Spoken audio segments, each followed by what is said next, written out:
It is a crazy Monday morning as we just learned the Pelicans have hired a new coach. Who is it? What makes him the guy who can lead this moribund franchise out of the abyss? We'll also dive into the Saints' schedule a little more and ask, why do the other three sad-ass teams in the NFC South have 3 primetime games, but the Saints only have 1? What's up with that? But if you're going to pick one, though, at least you picked the right one, right? We'll talk about it. We also have a couple of fun first-time guests today. The first is international fan John Silva. We'll ask him how he found the Saints and how he got selected to announce the selection of Jeremiah Wright. What is his contact with the Saints? What got him to love this team? Also, by the way, he lives in Paris. Maybe he'll be going to a certain Saints game this year. We'll see. We'll also talk to local baseball coach Todd Buster, who is holding a fundraising tournament this weekend for a former coach who is very near and dear to my heart. One I want you all to know about. Gabe is here to expand on the Pels choice, and he has the poll question of the day. We may or may not have that date. You'll find that out later on. Lots to talk about, so let's roll them. The Dattitude podcast, well, it's next. Ready to hear the straight scoop on local and national sports? It's time for Jim Derry's take on the Saints, LSU, what betting lines to ponder, and more. He's got opinions, he's got insight, and he's got Dattitude. And he'll always tell you the way it is, or at least the way he thinks it is.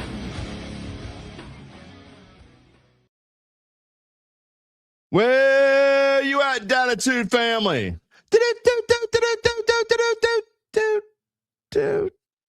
Breaking news this morning.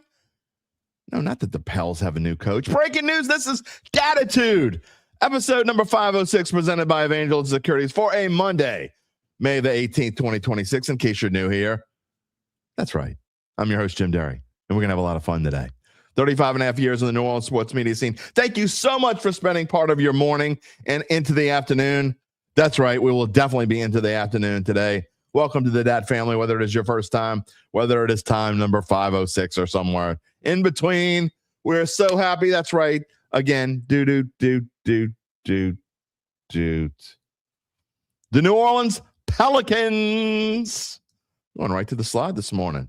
The new Pelicans coach is, wait for it, the new Pelicans, come on, you can do it. The new Pelicans, thank you. The new Pelicans coach is Jamahl Mosley. That's right. Jamahl, look, I'm not, you know me. I'll tell y'all, I'm an open book. I'll tell you about the flies flying around this dungeon in a little bit. I'm also going to tell you, I didn't know a whole lot about Jamahl Mosley. When Gabe told me this morning as I was working on getting the show prepped, Jamahl Mosley, I had to look him up. I did a lot of, I did as much research as I could do on Jamahl Mosley in the short bit of time. At least I got to work in here this morning at a decent hour, because if I wouldn't, we would have really been screwed up. Who is Jamahl Mosley? 5 seasons in Orlando. 5 seasons in Orlando. His overall record, 189 and 221. And then in the playoffs, he's 7-12. 3 straight playoffs bursts is the good news. The bad news is he was fired on May 4th because they blew a 3-1 lead to the Pistons, who blew a lead to the Cavaliers and who got smoked in Game 7. I mean, smoked in Game 7 last night. But the Magic had a 3-1 lead on the Pistons. Maybe they could have got smoked last night. Who knows? But they lost 3 in a row and lost Game 7 to Detroit, and he was fired on May 4th. And apparently, they have been in a lot of contact, the Pels. And, man, Joe Dumars says, that's the guy we want. That is the guy. We want the guy who can't win in the playoffs. But he gets to the playoffs. It's better than what the hell we've been doing. That's the guy we want. That guy is 47 years old, and he chokes in the playoffs. And, oh, wait, am I not supposed to start off on the wrong foot? I mean, Jamahl Mosley may be watching this show. Yeah, right. I'm just saying. I mean, is that the guy the Pelicans want? That's the guy you couldn't wait for. I don't know what your other options were. So, I mean, I'm not saying that you had all these other options. Maybe you did, maybe you didn't. But that's the guy you choose. Maybe he is the right guy. We're going to go through some of his stuff here this morning. We got a lot to talk about this morning. I'm just letting you know. In fact, that gets me to the poll question. Gabe, let's put it up there. I'm just letting you know we're probably not going to spend a ton of time this morning even the poll question, we're going to talk about Ed. But I'm just not going to do it right now. I mean, first of all, I just found out about it, and I don't know enough about Jamahl Mosley to spend 30 minutes talking about him. But the poll question today is, please, by all means, please vote in the poll. We need you to vote, even if you don't care. And the first person who voted doesn't care. The question of the day is, how do you feel about the Pelicans hiring Jamahl Mosley? Type in the number 1 if you're excited. Type in the number 2 if you're indifferent. Type in the number 3 if you're upset. Type in the number 4 if you're asking the question, when did the Saints play again? So those are your 4 answers if you're listening. I mean, if you're watching, if you're listening after the fact, I mean, you can type in 4 on your phone all you want. It's not going to help anything. I mean, you can type whatever you want. You can type in on your phone. You can play a little ditty on your phone. I'm not going to hear it. But again, the answer is, if you're watching and you can't see the type because it's too small, the poll question is, how do you feel about the Pelicans hiring Jamahl Mosley? Type in 1 if you're excited. 2, indifferent. 2 and 4 are kind of almost the same thing. 2 if you're indifferent. 3 if you're upset, you're pissed off. Gabe, you could have put pissed off in there. It would have been all right. I know you were trying to be PC, but you just said pissed off. 4, when did the Saints play again? Right now, when did the Saints play again is leading. The only other one that people have voted for so far are indifferent. That goes to show you why we're just not going to spend a whole lot of time talking about it. Look, this is not just a Saints show. I got some comments over the past couple of weeks, and some people actually, I don't say they get upset, but there were people. There was one person in particular I know is a regular. And he's a Saints fan, and all he wants to hear about is Saints. He doesn't want to hear me talk about LSU. Doesn't want to hear me talk. Look, this is not just a Saints show. It is mostly a Saints show. And I know that we do lose viewers when we talk about other things sometimes. We can see this is the lowest viewership we've had this far into a show in many weeks. It is what it is. I get it. But it's not just a Saints show, and it's not going to just be a Saints show. So, but anyway, voting, judging by what I see in the poll question, there you go. You can take the poll question off for just a second, Jim. You can be Jim today. I'll be you. In fact, you know what? Take me off the screen. You come on and you do the rest of the show. You can talk to John Silva. There he is, ladies and gentlemen. You're Jim today. What's up, Jim? You didn't even know I was going to put you on. No, I didn't, and I certainly didn't have enough time to think about what I would say if I were you. That's why I just wanted to see if you were ready. All right. I'm going to go to to tell our friends about our sponsors in just a moment. But just tell me, you know more about Jamahl Mosley than I do, and just tell me what you know real quick. I wanted to get you on to just briefly talk about it. Well, what I know is, I mean, there's 2 different sides of it here. If you want the Pelicans to establish a strong base and just get better slowly, Jamahl Mosley's not a bad hire. However, because I mean, if you just go back and you look at his coaching record, his first season, he was 22-60. Last season, he was 45-37. At the end of the day, we always talk about success of a coaching stint being judged by if you leave a place better than you inherited it. And he did. He certainly there's did. No question he did that. To a point where blowing said 3-1 lead was seen as a disappointment in Orlando, which we know Orlando doesn't necessarily have high expectations. But if you're looking for a guy who's going to win in the playoffs, this is maybe not your guy. He's still early. He's only made the playoffs 3 times. He's never made it out of the first round. But he's not a bad coach by any means. So here's and that really goes to show you that goes to show you the difference between the NBA and the 2 other sports. And I mean, we don't have baseball, so we'll just talk. The major difference between the NBA and the NFL, and I'm dead serious. In the NBA, there are not only are there only like 4 to 6 teams that can win, and you could say maybe less than that, maybe 3. Right now, there's only 2 teams that can win it, probably in the grand scheme, maybe 3. Playing tonight. Okay, exactly. So exactly that's kind of my point. So, but in football, I mean, we're going into even so. If you want to go back to the beginning of the NBA season, you would have said there were probably 4 maybe 5 teams, right? That could have won the NBA championship. You're wasting your money if you bet on it. It's not like you're not going to get some surprise winner. Hardly ever. Every now and then, yes, but hardly ever. Okay. In the NFL, we're going into a season where I think you could maybe say legitimately there are 8 to 10, maybe even 11 teams that can win a Super Bowl. I mean, we went into last year. How many people thought Seattle was going to win the Super Bowl? Not a whole lot, because they were 60-1. So they probably wouldn't have even been in my 8 to 10 or 11. That can happen in the NFL. How many people would have predicted New England to even go to the Super Bowl? Hardly anyone. So you look at the teams that made just the championship games. The Denver Broncos. I mean, people thought they would be better. They didn't think they would be that much better. So my point is, you don't get that in the NBA. And that, therefore, with a team like the Pelicans, maybe you are just happy if your team's in the playoffs every year. Now, obviously, it got old in Orlando because he couldn't get past the first round. And when you get to the playoffs for the 3rd straight year and then you choke a 3-1 lead, you're ripe to be fired. I have not gone. What I usually like to do, and in this case, I just haven't had the time, and I will do this before Wednesday, is I like to go on and I like to check out the social media. Are fans pissed off that the guy got fired and he's going somewhere else, or do they just not care? And there's the poll question today. This shows you really everything you need to know. Right. Well, I mean, it's a lot of it though is, and look, and take it up for Jamahl Mosley. You can put it back up for a second. Take it up for Jamahl Mosley.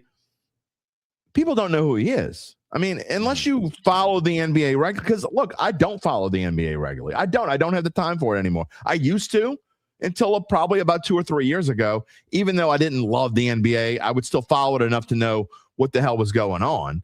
And now I just don't have the time. I mean, partly for those of you who don't know, I mean, most of you know this, but I cover the Saints for On SI. And honestly, the Saints is pretty much a 12-month a year job. I don't have the time that I used to have to be able to watch. I've said this. I haven't watched any NBA playoffs hardly at all. I haven't watched any NHL playoffs. And I like the NHL. I didn't watch the PGA Championship this weekend. I love golf. I just didn't have time. And so, I mean, for people that don't know the NBA all that much, they don't know a Jamahl Mosley. That doesn't mean that he's not a good coach and isn't a good fit here, but it just goes to show you what is expected for a team like the Pelicans is. If you can get a team to go to the playoffs every year, maybe he can do that, then that's good enough. And it's probably going to satisfy this fan base. So I like you. I'll stick up for Jamahl Mosley here. Yes, they blew a 3-1 lead this year, but anyone who doesn't watch the NBA doesn't know. Not only did the Magic have really bad injury luck, especially in the postseason with some of their key guys getting injured toward the back half of that series, they're kind of going through an identity crisis right now. They're looking to see if the guys that they have in their roster are guys that can take them forward. Guys like Paolo Banchero, Franz Wagner. You know, can we move forward with these guys? So it doesn't solely lie on him. And here's the thing. Sounds like very similar to the team that's here. Can we move forward? And if you just want to look at the records and say, oh, well, he won 22 games his first season, I implore anyone who is solely looking at that record without any context, go look at Mark Dagnall's coaching record his first 2 years with the Thunder. Yeah. They were atrocious his first 2 years, and then he turned it around, and now they're a buzzsaw. But it wasn't just him, though. It was GM work that helped that turned that roster around to kind of fit what they were trying to do. What was in the, there was obviously a lot of talk there, but I'm not saying that Jamahl Mosley can't come in and do that, and maybe he is the right guy. Yeah. His teams have been very good defensively. Maybe the and the Pels have been terrible defensively. I mean, they've been absolutely embarrassing defensively. So maybe that's the first thing he fixes. So I will say this: I'll be intrigued to see what kind of style he wants to implement in New Orleans, because this was his quote, or these were his quotes during his introductory press conference with Orlando. He said he wants a pass-oriented offense that, quote, plays with pace, and a disruptive defense with strong communication. So that's really what you're looking for. And I know that's kind of coach speak, but if you're looking at this Pels roster, you have some guys there to build a strong base for that type of play. Now, my last comment on this, unless you have any more questions for me. No, because we gotta get rolling. That's what I figured. So if people are upset about this, and it seems like they're not necessarily upset, but they just don't care, it doesn't excite anyone. This is the result of the Pelicans waiting an extra year to hire a coach. Yeah. They knew the previous coach was not the guy, but they let him start the season anyway. So if you're upset that you're not getting a Mike Malone of the world or any of the other guys that people wanted and were kind of pipe dreams for the Pelicans, blame the front office. Yeah, I'm not going to be a hypocrite because I was for Willie. So I mean, I'm not going to be a hypocrite, but I definitely don't disagree with what you're saying right now. However, I will say this: if we're looking at the potential options that were floated around, you had Rajon Rondo, who has never been a head coach before. I like Rajon Rondo, very good player. Don't know how he's going to translate as a coach.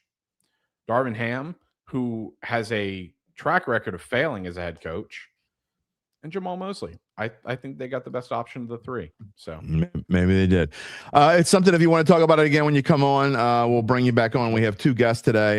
They're both going to come on. John Silva is going to come on about 11:45. Todd Buster right at noon. Both short segments, but we're going to have fun today. But we had the breaking news in there. Of course, that when you got breaking news, things change. You adapt, you adjust, and that's what we're trying to do here this morning. We'll talk more about it in a little bit, Gabe. We'll see you then. Sounds good. All right, Gabe Henderson, everybody. You know what? I'm going to come back to the Pelicans. I want to get to the comments because you know what's special about this show. It is normally Mono-y Monday, but again, it was important for me to get these two guests on. I've been trying to get John on for 2 weeks now. Ever since, I don't know if you know this or not, but John Silva was the Saints International Fan of the Year. And he got to announce one of the Saints draft picks, Jeremiah Wright, on day 3. He got to announce that pick in Pittsburgh. We're going to talk to him about that experience. He is a fan living in Paris, so I'm guessing he's going to go to at least one Saints game this year. That'll be fun for him. We'll talk to him about that. How did he find the Saints? How did he become a fan of the Saints? It's an interesting story. And after I got to talk to him a little bit, and again, we've been trying to work this out for a couple of weeks since right after the draft. I got in touch with him, and it finally worked out, and he's going to come on the show today. But I'm also going to ask him, we have an interesting sort of connection that we just kind of found out through talking to one another. I don't want to spoil it. Spoiler alert. No, we're not going to give a spoiler alert. We'll talk about that when John comes on at 11:45. And then at noon, Todd Buster, who is a baseball coach, local baseball coach of a travel ball group, one of the most successful in the New Orleans area, the NOLA Baseball Club. That's not really why he's coming on. He's coming on to talk about the Cole Catalano Classic, the 3rd annual Cole Catalano Classic, which is it's a fundraising event for the Catalano family. And for those of you who don't know who Cole Catalano is, he was a local baseball coach around the metro area, coached St. Thomas Aquinas to the state championship. I think I want to say 2021, I think. Somewhere in the early 2020s. Anyway, he was diagnosed with brain cancer. He passed away, I believe, last year. Either last year or the year before last. Within the last 2 years, for sure. And Cole was a great coach. I've known his brother Chad for a really long time. Is also a very good coach around the metro area. And so anyway, Todd's going to come on and talk about a benefit, a 3rd annual Cole Catalano Classic, which this year happens to be at Southeastern. But we're also going to talk to Todd. He's got a new memorabilia shop, which I thought was interesting, and a little bit about the NOLA Baseball Club. Just a fun dude having him coming on. But I want you to hear about the tournament that's coming up this week, and then you can hear about it. But want to get back into the Pels again. I know we got a ton of comments, and I swear I'm going to get to them because we got 25 minutes to talk Pels and Saints here this morning before we get our guest in. So I am trying to fly through as much as I can. If you type in your comment, I swear I'll get to as many of them as I can. That's what I can promise here this morning. And we will. You talk to us, and we will talk back to you. That is what's different about our show. But before we get to the rest of the show, let me tell you about our friends at Evangeline Securities. Of course, they're a company that can help you decide if it's the right time to sell your family-run or privately held business. And just as importantly, they can help you figure out what that business is worth. If that's you, someone you know, someone you love, someone, you know what, this person needs my help. More importantly, he needs Evangeline's founding partner, Nick Braden's help. You can help that person get in touch with Nick. He will start by scheduling a complimentary evaluation from his office, either on Poydras Street or in Lafayette. From there, you will be well informed to begin to make the decision on if you want to proceed. What happens after that? You have to wait till later in the show. But in the meantime, you can check them out at www.evangelinesecurities.com. PrimeTime.com. You can also, of course, you can check out my friend Joe DiStefano. If you own a small business of fewer than 20 employees, you know how tough it is to get the best rates on health insurance. That's why you want to call Joe DiStefano Insurance. Joe and I have known each other for almost 40 years. I can tell you that he's someone that I trust. Look, health insurance shouldn't be one size fits all. And with Joe DiStefano, you get access to PPO networks and flexible plans designed to fit you, not just a cookie cutter mold. Joe's licensed, he's local, but he can help you no matter where you live and operate. From preventative care to peace of mind, we'll tailor a plan that works for your life today and tomorrow. Call Joe DiStefano at 504-234-2132 to protect what matters most. Let's get on with the show. We are ready to get on with the show here on this Monday morning. Again, usually Mono E Monday. We got some guests coming up. We've got a lot of comments in the queue. Real quick, we're starting it off with breaking news this morning. The new Pelicans coach is Jamahl Mosley. He is 47 years old. He has the third most wins in Magic franchise history, 189 of them. We tell you he's 189 and 221. First time since 2009 to 2012 that they made the playoffs in 3 straight years. Bounced in the first round each year. Magic had the number 3 defense in the NBA 2 years ago. They were number 2 in the NBA last season, and they were number 11 this season. 45 and 37, 8th in the East this year. They were 41 and 41 and 7th last year, 47 and 35 and 5th and 23-24. You know, one thing that's interesting about Mosley too that I also looked up, as Gabe was telling you what their record was when his first season, 22 and 60. Well, they were 21 and 51 in the COVID semi sort of shortened year. They only played 72 games that year. So he came in his first year, he was 22 and 60. They improved every year until the 2024-25 year and then improved again. So look, Mosley's took the Magic, like Gabe said. Did he leave them in a better place than when he came in there? Absolutely, he did. We'll see. I didn't even get to any of my personal thoughts. I'm going to save my personal thoughts to the end of the show today instead of doing it in the beginning as I usually do. We got to get to the comments, and we'll see what we got here this morning. We'll see what y'all want. Again, as usual, I don't look at a single comment till I'm ready to get to them, and here they are. UBN, beautiful weather for Monday. Dattitude. It stinks. It's too hot.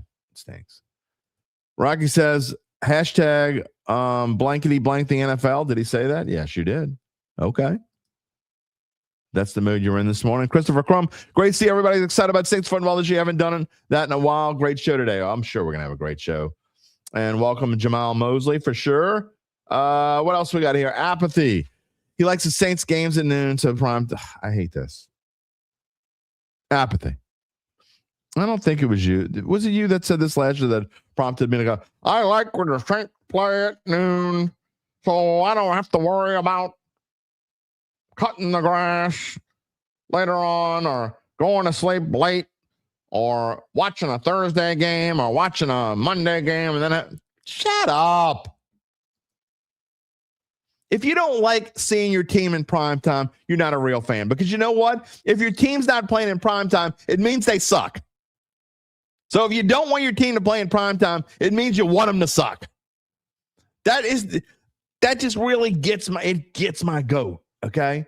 The only real fans who should say they don't want their team to play in primetime is someone like John Silva, who's coming on in a little while. Why? Because he lives in Paris. And it's 6:25 in the evening right now. So a noon game means that they start at 7 o'clock in the evening, and every game's a prime time. So when they play, I don't know. I can't use my Shaw math to figure out what that is. What is that, Gabe? Was that 7 hours ahead? So when they play at 7 o'clock, that means they start at 2 in the morning for him. That one I can understand that he doesn't want primetime games. But if you live here and you don't want a primetime game, you're just not a good fan. Sorry. Period. I love you, Apathy. But, I'll call you out. I'll call any regular out. I'm calling everybody out. If you say something that I think is silly and dumb, I'm calling you out. No matter who you are. And that's dumb.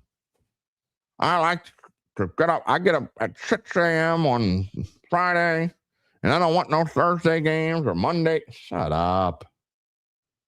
Shoe fly. And by the way, yes, there are still flies in here. Thought I got them all. That's a whole different story. Mark Gaskey's here. Good morning. Jody Alexander. Good morning. Earl's Picks. What's up? Adam's excited. Thinks we got a real shot at winning the division. Okay. Jerry says more than one prime time would have been better. You know what? Let me go back to the I'll probably come back to the Pell slide in a minute. But let's put the generic slide up for now. There we go. We're getting all kinds of stuff. Jerry, good morning, by the way. Nathan Thomas is here. Good morning, Dad family. I know I'm way behind. I'm trying to catch up as quick as I can. John Brick Pace. Who dat? Dattitude, baby. Rocky says his son played for Todd Buster. Well, that's cool. Todd is good. He's an interesting cat. Let me just say that. He is definitely he's got personality. Talk, bro. He's definitely got personality. Earl says, so I know we got one official primetime game. Does anyone consider the Paris game? No. Why would you consider that a prime? No, absolutely not. It's a standalone game. It's being played at 9:30 in the morning, 8:30 in the morning. Sorry. Which means it's not even a primetime game in Europe. It's a primetime game if you live in like China. I mean, so no, it's not a primetime game. The answer is no. Scott Claymore, another retread on the coaching. I mean, what are you going to do? Here's the thing, Scott. You could say another retread. And look, I don't know enough about Mosley. Okay, talking about the new Pelicans coach.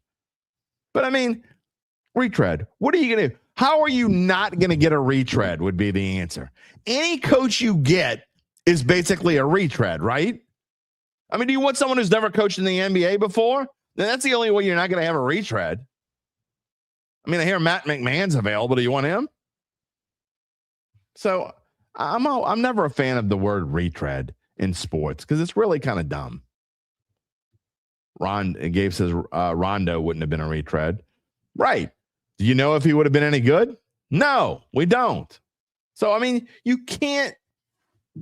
I mean, retread is just a silly word. I mean, do you think that, I don't know. Let's say, what about the Broncos when they got Sean Payton? You think their fans were worried that they were getting a retread? No. You know what I'm saying? I'm not a fan of that. Who Dat Daddy's here? Where you been, Who Dat Daddy? Glad you're here this morning. Reginald Porter, good hire, build culture, win games, be productive. Maybe he is. Maybe he isn't. I do not have any opinion whatsoever, none, on Jamahl Mosley. I don't know enough to offer an opinion. I will do some more dive. Now, again, I had a half an hour to look into this cat, so give me some time. But Reginald, you probably know more than me. You're saying good hire, build culture. Maybe he is. Rocky says he would have rathered Rondo. Why? I'm not saying I would have rathered Rondo or not. I don't know enough to say yes or no. But why would you rather someone who hasn't coached before? Maybe he would have been better. I don't know. I'm just saying why. Hart Pisani says, I actually don't hate the Mosley hire short term. Well, he got a 5-year contract, so it's not short term. He's helped turn a bad team into a competitive team. For now, I'd be okay with that for now. I mean, look, you don't hire a coach unless it's an old dude who's just coming in to fix something for a short time. So I'm not okay with anything that's planned on being short term. And again, if you gave a guy a 5-year contract, you're not expecting it to be a short term. I think Jerry's voting number 4.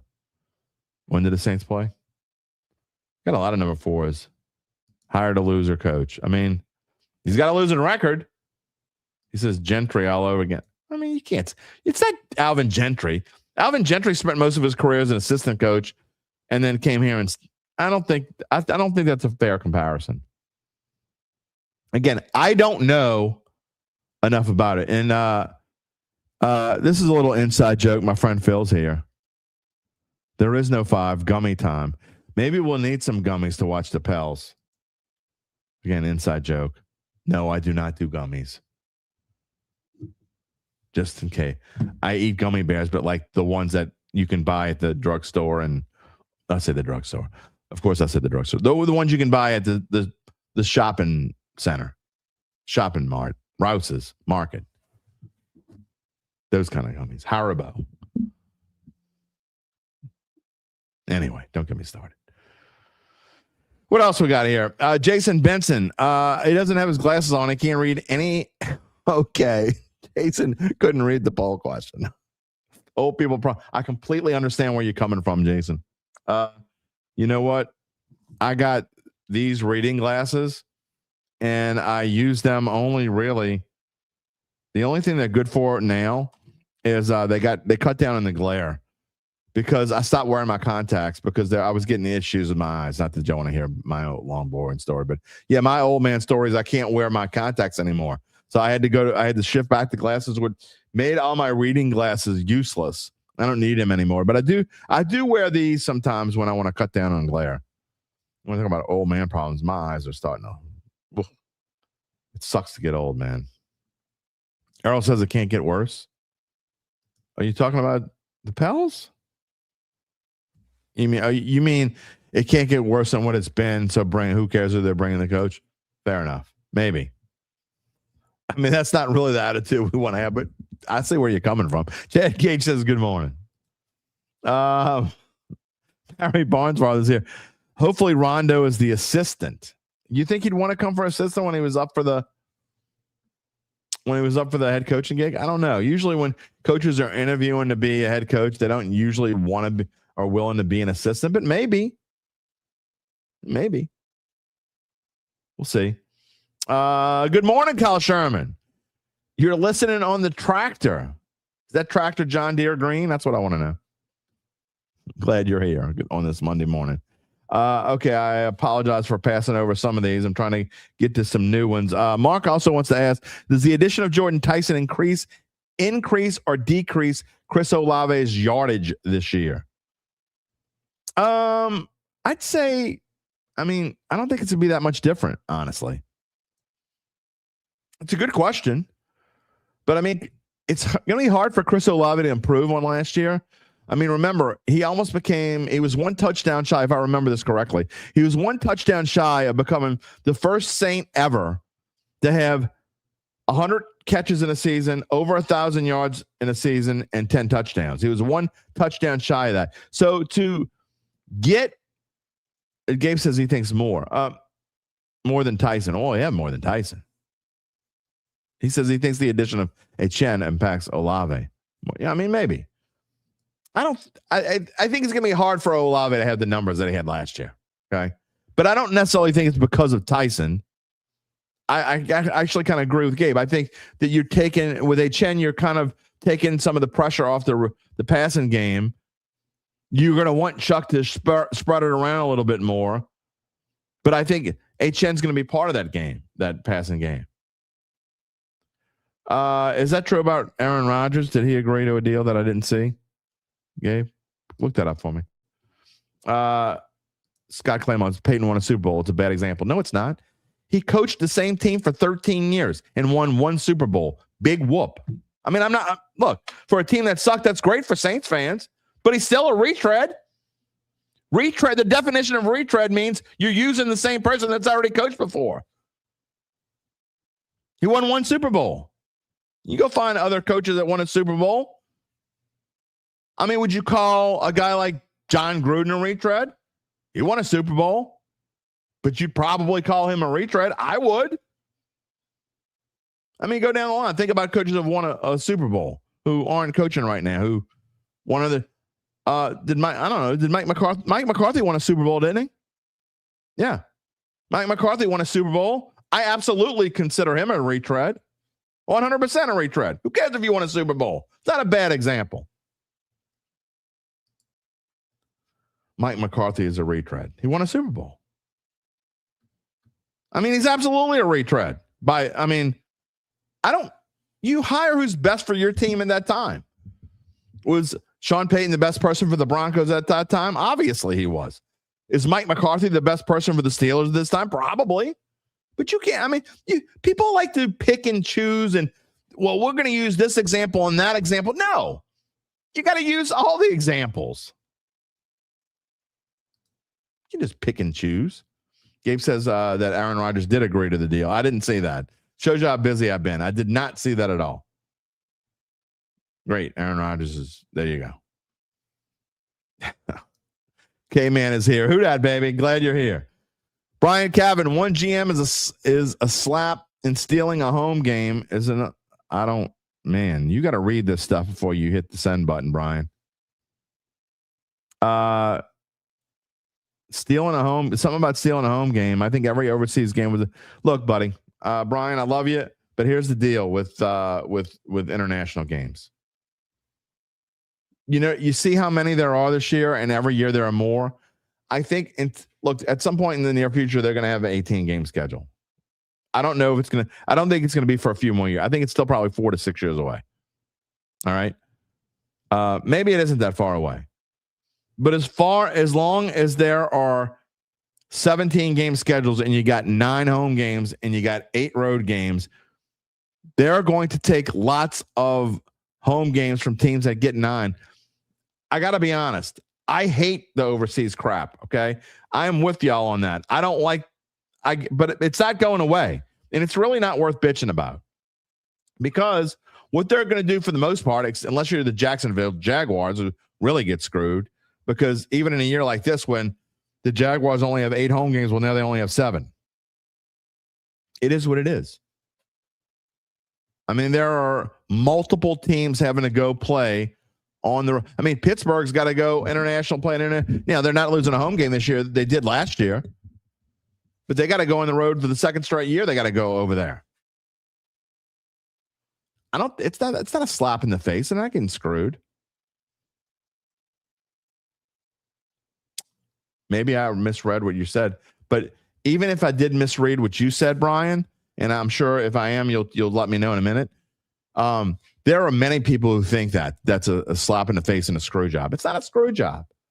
You got to go overseas. Again, it's not going away. It's not worth bitching about.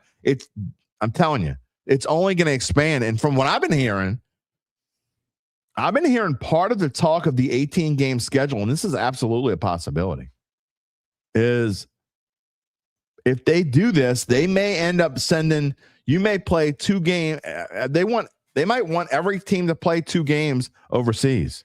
I mean, there's even been talk of potentially a team that's based overseas, which would be terrible. Multiple teams being based overseas. That would be really bad.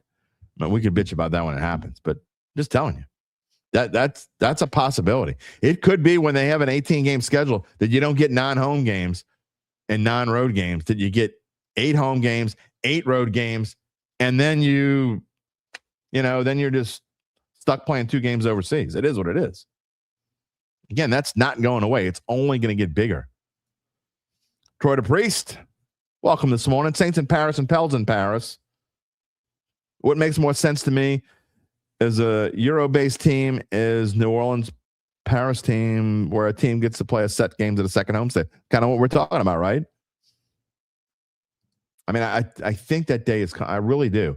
I don't think it's tomorrow. I don't think it's next month. I don't think it's next year. I don't think it's maybe 4 or 5 years from now. But I think that within the next 10 years, I think it's going to be an 18-game schedule, and at some point you're going to see each team play 2 games in Europe. I really think that's going to happen.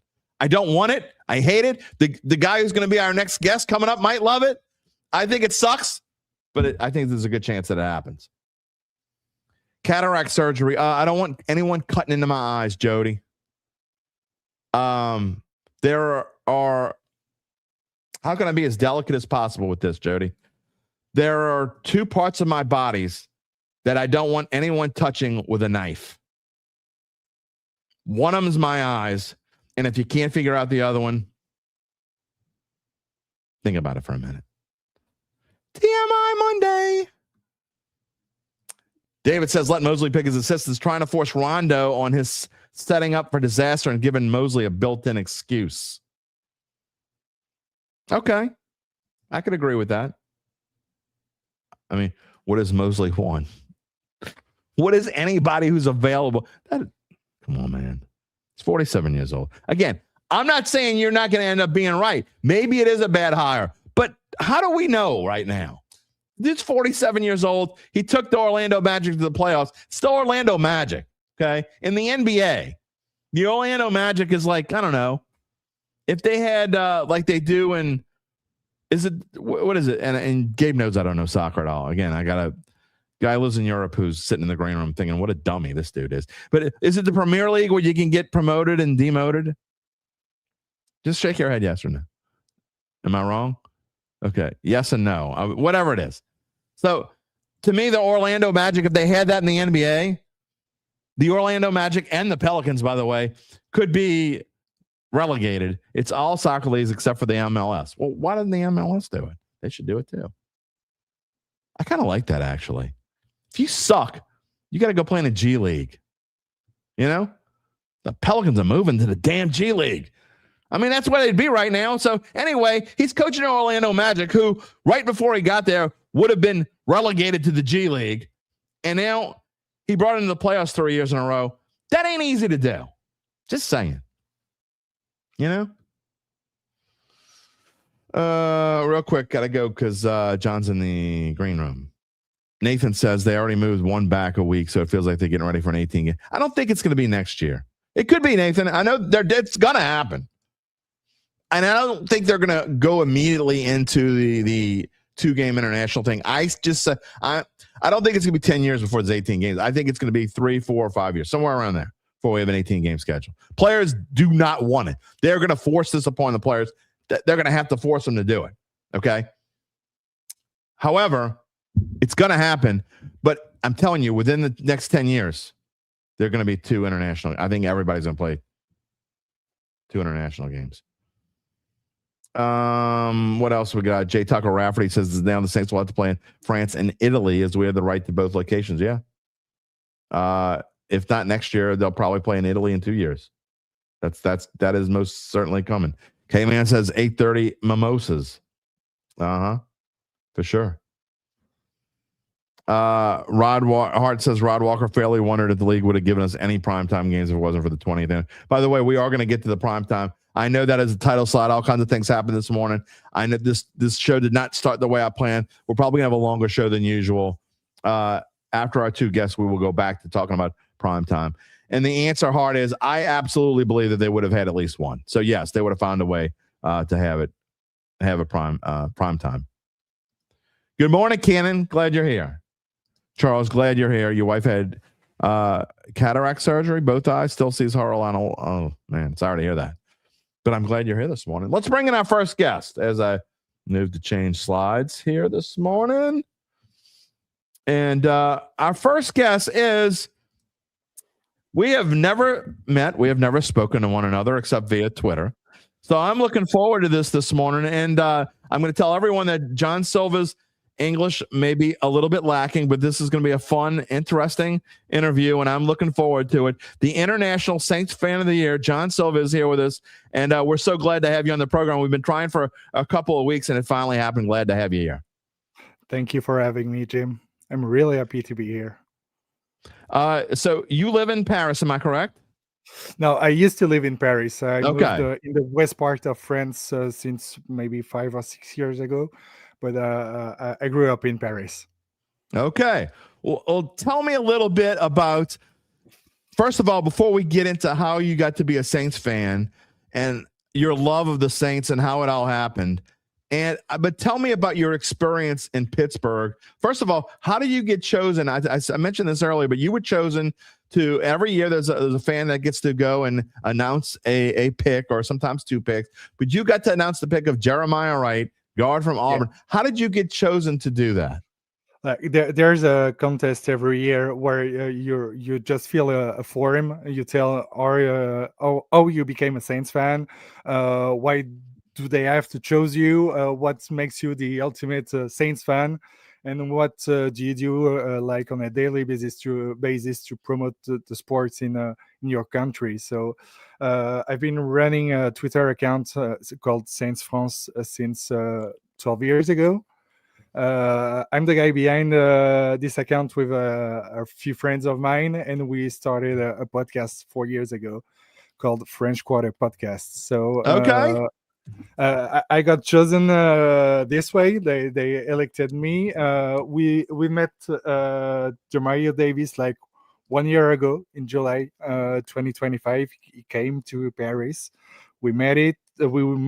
We got some to spend some time with the Saints brass, and I think it kind of helps. It helped me be elected as the International Fan of the Year.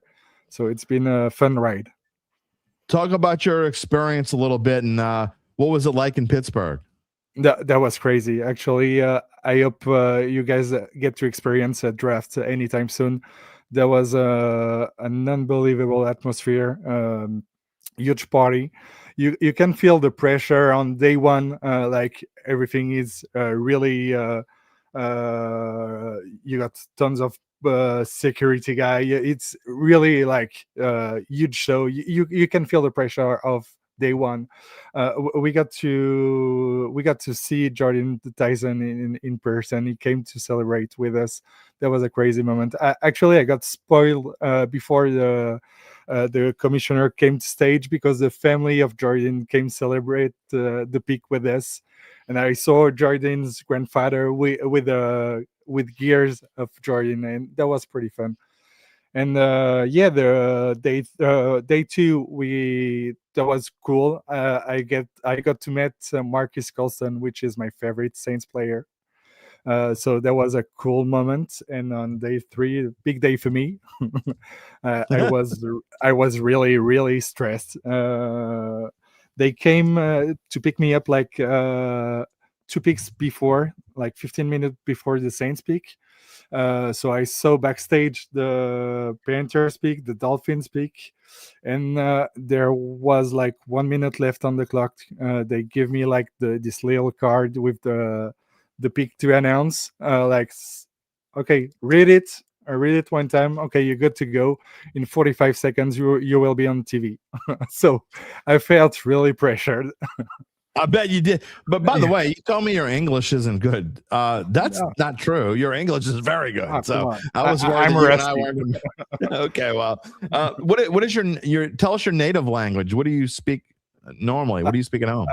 I do speak French and Portuguese. I'm okay. My whole family is Portuguese. So you speak 3 languages. I do. And a little bit of Spanish. We're gonna and a little bit of Spanish. I'm just gonna tell you, this is gonna have to be a short segment because we don't usually have smart people on the show. So we're gonna have to cut this short at some point. All right, seriously, let's get into and tell everybody how how does someone who is Portuguese and grew up in Paris, and how do you become a Saints fan? Well, actually, I'm a huge heavy metal fan, and I love the New Orleans metal scene. I became fan of the city first via the music.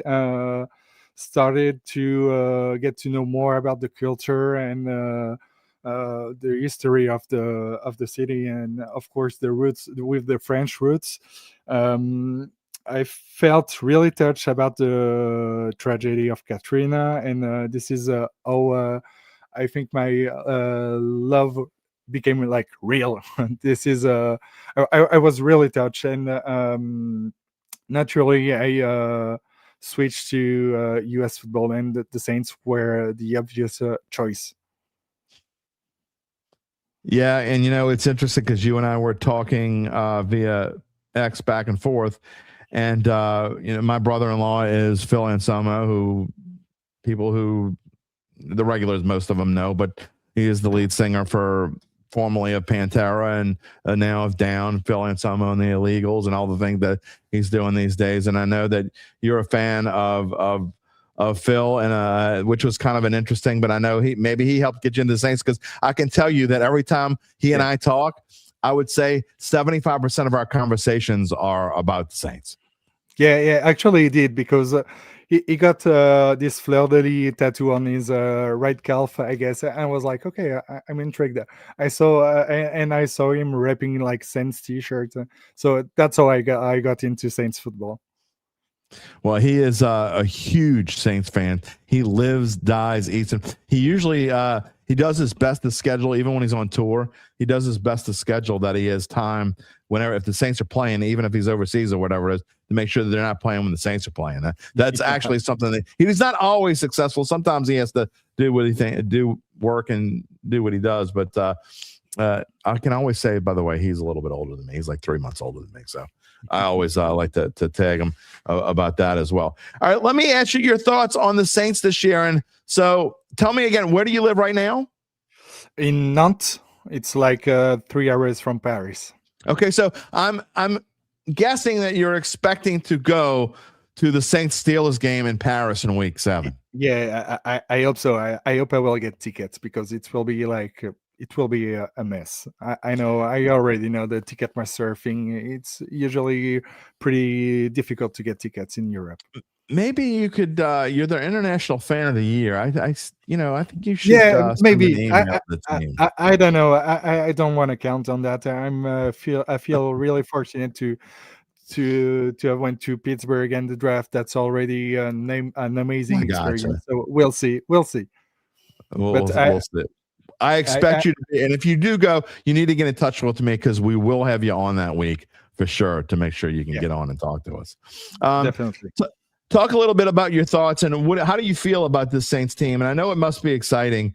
Look, I know that all Saints fans for the first time in a while, maybe since the end of the Drew Brees era, or certainly since Sean Payton left at the end of the 2021 season, there's real hope for this team. And it seems like not every Saints fans, we've got a couple of cuckoo birds out there. That means dummy, by the way, in our way. But we got a couple of strange cats out there that aren't optimistic. But most Saints fans are really fired up to see what's going to happen this season. Yeah, me too. I'm really optimistic, like way more than 1 year ago. So I really liked what they did during the offseason, the free agents adding. I really loved the draft. It's really the vision is like, okay, we got our guy at quarterback. Let's give him some strengths and some people to work with, and I really love it. I understand as well. It's hard to moving from Cam Jordan, Demario Davis, maybe Alvin Kamara too, but it is what it is. I do think we're a 9 to 10 win team. Like 10 for me is the ceiling of this team. We're still rebuilding, so it's going to be a fun year anyway. I really believe that too, and I think even if it's a 7 or 8 win team, I still think it's going to be a fun season, regardless of whether it's 7 wins, 8 wins, 9 wins, 10 wins, because I think that we all know that I think for the first time, there's hope for the future. And I mean, really all you can ask for is sometimes when you've had such a dry run, and Saints fans are spoiled now. I mean, when I was growing up, I know I'm a lot older than you, but when I was growing up, the Saints' first 18 years of their existence never even had a winning season. So to go through all that, I remember that. And I guess in the grand scheme of things, 4 years isn't that long, but to be able to finally have hope, there's something that we are excited about to be able to look forward to. Definitely. What's your first sport? What's your first love of sports? Actually, it's what the other part of the world called football. Okay, that's what I'm for you guys. Yeah, no, football. I'm a huge PSG fan, and obviously FC Porto, where my homeland is. Well, it's interesting because Gabe Henderson, who has helped produce this show for a few years now in the background, is a huge, soccer fan, is a huge soccer fan. We are excited about having the World Cup here this year. We're looking forward to it. And he says, by the way, Gabe says, can you please go and win the Champions League final? I hope so. We're going back to back.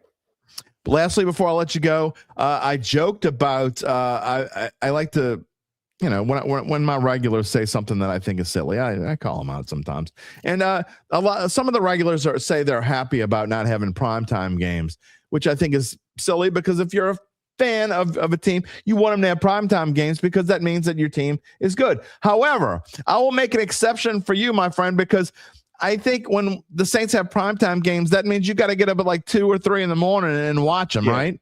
Yeah, it's at 2 a.m. in the morning. So I'm really happy when you guys have noon game. It's like 7 p.m. for us. So it's pretty easy for us. But again, I'm a fan. So if I have to wake up in the middle of the night, I will do it anyway. Look, that means that like 12 games, 12, 13, 14, because sometimes they play 3, but 12, 13, 14 games a year in prime time for you. So really the Saints have like 13, 14 time games, right? Yeah. Yeah, for me, yeah, it's that way. But I love waking up like at 2 a.m. I usually take some a nap before the game, and I wake up at 2 a.m. and watch the game, and then go to work. Well, it'll be Monday Night Football here for you, the only primetime game of the year. It'll be Tuesday morning football for you in France. Viva la France! My friend John Silva. I'm so glad to have a new friend, and we are glad that you came on the show. And when the Saints play in Paris that week, I'd love to have you back on again, and we can chat for just a moment. Sure. Thank you for having me. John. Thank you. Talk to you later. Bye-bye. Man, I love when we have new guests on the show. It is always a lot of fun. And by the way, John, you're still back there listening.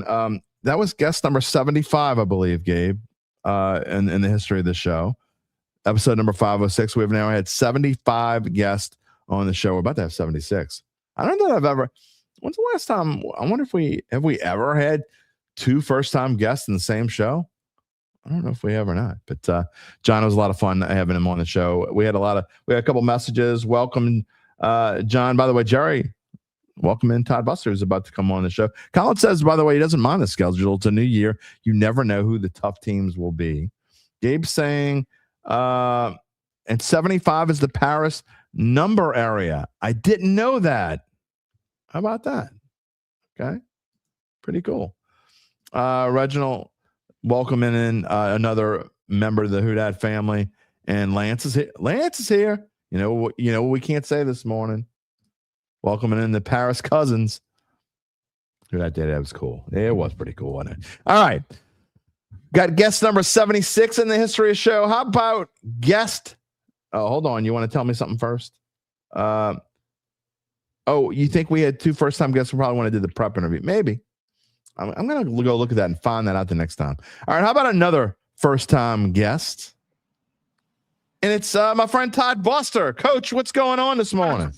Man, all is good, Jimmy, in the golf land today. I'm out here at Ronnie Rance's golf tournament, doing big things for the Rougarou and LSU baseball, and he's invited, NOLA baseball. I got a cast of characters out here, Trev Buster, Stephen McCready, and Richard Parker. You probably know those names from the Curtis world out there, and just excited to be here for a great cause.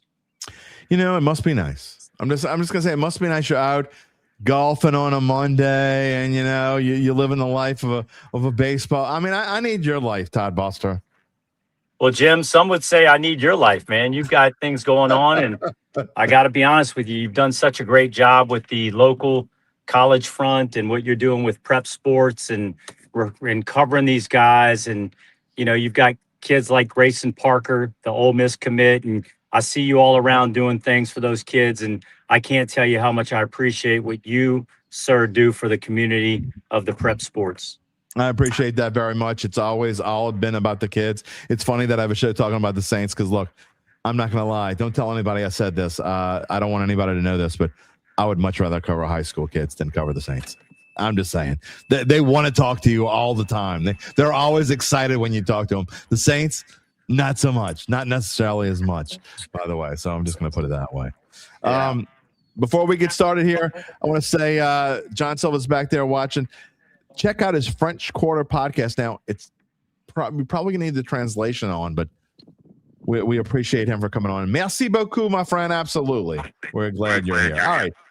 Let's talk about one of the main reasons why we had you on this morning, Coach. And it's a great event that you started a few years ago. Our friend Cole Catalano, who tragically passed away, I think he was 37 years old when he died. Just a ridiculous thing, brain cancer, and we always see the things about how cancer strikes different people in different families, but it's always worse, Coach, when it's someone who is just so young and has so much life left. Yeah, Jimmy, I'd say this, like, Cole may not be here physically, but what he left for so many kids in so many places. I think of the Travis Swaggertys, the people that he impacted at Fontainebleau High School, then on to St. Thomas Aquinas. And of course, with NOLA baseball, being a coach, going to Connie Mack, he was able to go there a couple of times through the years. But, what I tell Carrie and Wayne and Chad, and then his beautiful family, Cole has 2 beautiful children, a beautiful wife, that maybe he's not here physically, but the lessons and the life lessons and what he's done for all of us will never fade. And so 31 strong, Southeastern with Coach Bobby Barbier, what he's about to let us do for the 3rd annual. I still feel like he's here, Coach, over my shoulder. There's no doubt that he is. And he's just the whole Catalano family. What a great family. I've known Chad for a long time, his brother.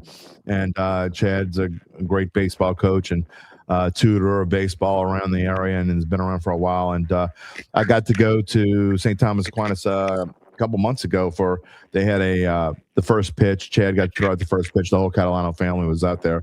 But tell us a little bit about what's going on this weekend at Southeastern and how it benefits the family, the Cole Catalano Classic, just the benefit in general, and how people can get involved in it. Yeah, I mean, Coach Barbier and Dugas and the rest of the staff over there, they've opened arms. J.R. Teagues is in support of this. And so, what we're going to do the 21st, 22nd, 3rd, and 4th is we'll have the local, high school teams that jump into travel or showcase baseball. Lucchini will be there with Matt Gamble, Dorian with the Monarchs and what they've done over the years. And then James Licciardi with the New Orleans Brass. And then you've got Robbie Rabique with the Outlaws. And then, of course, the NOLA baseball family, along with Mark Weinmunson. All of these guys have let out and supported, our onslaught. And what we're going to do, Trev Buster, as you know, took over NOLA baseball. Him and Travis Swaggerty are now the NOLA baseball names. And we're going to go out there and play games starting Thursday all the way through Sunday, and all of the proceeds, excluding the hard cost, there's going to be cost. Right. We've got ups and facilities and we've got some food things there. But, with that being said, Jimmy, I'm going to say it again. We're looking at raising close to $100,000 is our goal. How can people, and I apologize, I had some slides I wanted to show, some pictures I wanted to show, but right this morning, right when I started getting working, we had some breaking news on the Pelicans, and I had to kind of switch gears a little bit, which the Pelicans never forced me to shift gears, but they did this morning and hiring a new coach. So I spent a lot of time doing that, and I apologize for not getting some of the pictures and the slides together that I wanted to, but tell everybody how, if they wanted to just help out and for this great cause, how they can get involved. Yeah, sure, Jim. We've got NOLA Baseball Club 1 at gmail.com, and that's single digit. So that's NOLA Baseball, as it sounds, the single digit 1 at gmail.com. And then they can reach out to me on every social media platform by, Instagram, Facebook, and X, as formerly known as Twitter. And they can reach out to us, or then reach out to Trevor Buster and myself. We've got such a great support system with the NOLA Club. The things that they're doing, the different foods that they're doing, the different auction items. I got to tell you, my man Bobby Dax at Golf Cart World has donated a golf cart. The value, Jimmy, is $15,000, and you can't do these things. Yeah. Big shout out to Golf Cart World and Bobby Dax. And then I've got so many different items. Ronnie Rance, Ryan Terrio, all of those guys have stepped up to give us big time donations. Coach Joe Sherman has stepped up. Jack Crusson with the Knights has stepped up, and they're all in it for Cole. And I can tell you this, man, Kerry and Wayne and everything that Chad represents, Cole's footprint will be here live at Southeastern. And I told Coach Barbier this morning, it's unfortunate that he could not get through that conference tournament, although he did win the conference. And, it allows us now to go there and do something really nice and for the cause. And that's going to be a Cole Catalano Foundation that's going to have tied in with that will be Bobby. We'll have the revenue to give to a scholarship fund on 31 Strong. And we're looking to do this year after year and as strong as we can possibly do, Jimmy. I know the family also has a golf tournament they started up. My friend Nick, who is a part of this show, UBN, Uncle Big Nick is here with me, but he got me in it as well. We played in the family's benefit golf tournament, so they also do that. But just some of the great things that they're done. And look, again, I'm telling you that it's worth every cent, and what you guys are doing is absolutely fantastic. And I know you put your heart and soul into this. Yeah, I have, Jimmy. And, it started with Barrett Morgan and Cole Catalano coaching the Hammond Yankees. Yeah. And I just noticed that there was this kid, Chad had coached for me. Chad had coached me for a couple of years, and I was like, man, I really like this guy. He wears his socks up, Jimmy. He wears the Babe Ruth socks up. Him and Morgan did it. And the cool thing about what they did was I watched the way they were developing players. They weren't just trying to win games. They were actually hands-on, teaching, coaching, doing the fundamentals things. And I think that's what we've really done here. I mean, Trevor Buster with NOLA Baseball, he has now taken the reins over, like I said.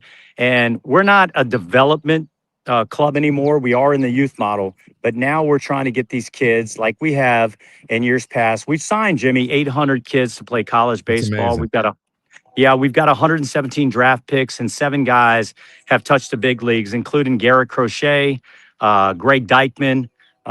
You've got Travis Swaggerty, and then you've got Brent Diaz and Jose Oquendo and a couple other guys that were a part of our program early on, man. This thing's been running for 22 years, Jimmy. I know this kid, Todd Buster. He's a pretty good kid, huh? He's all right, man. He's feisty. He's kind of, it's like looking in the mirror, Jimmy. He doesn't back down. Yeah, he doesn't back down. And the one thing that I really love about him is his desire to go out and teach. And he's really done something unique now, Jimmy. He's tried to figure it out to not have the kids travel. We have the travel bus still, the 55-passenger NOLA bus. But he's tried not to do that. He's trying to keep the economic piece in play here. Not to take off and go to Atlanta or Georgia and or Mobile. He's doing everything within about 100 miles. So he's going to be at LSU 3 times. He's going to be at Tulane and UNO twice, Southeastern 4 times, Southern Miss 2 or 3 times, and then all of the JCs, Pearl River, Jones, the Mississippi Gulf Coast, and all of those local. And I can't forget about Joe Sherman, who's always been open for us to play his Johnstown team, which I look forward to doing that as well. Well, I always talk about how New Orleans, as far as baseball goes, the New Orleans baseball scene is just maybe the most underrated in the United States of America. And I'm not exaggerating. Excuse me. It's always been that way. And, what you guys are doing. There he is. What's happening back there? What's going on, Mr. Jim? What you guys are doing at NOLA Baseball, I just think is fantastic. And obviously, Delgado doesn't get enough credit. Joe Sherman doesn't get enough credit. All the things that are going at Southeastern as of late. UNO's got an interesting future coming up.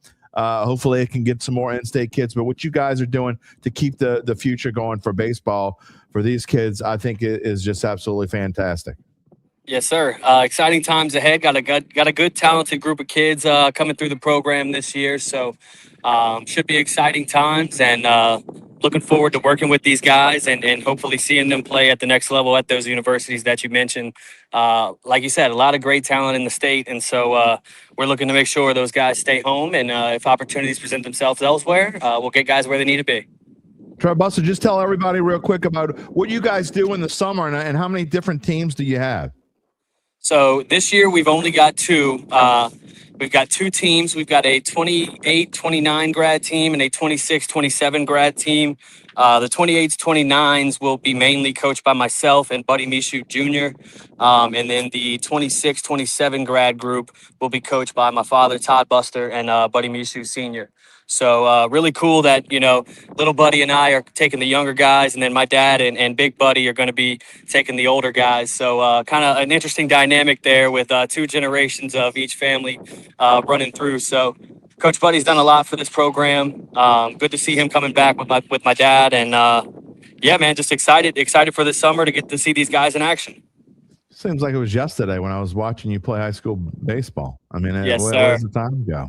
Yeah, 10 years ago, man. Got the 10-year reunion coming up for high school, so making me feel old as well. So wait till you have your 40-year reunion, oh. friend. That's when it gets crazy. I am old enough to say that happened for me last year.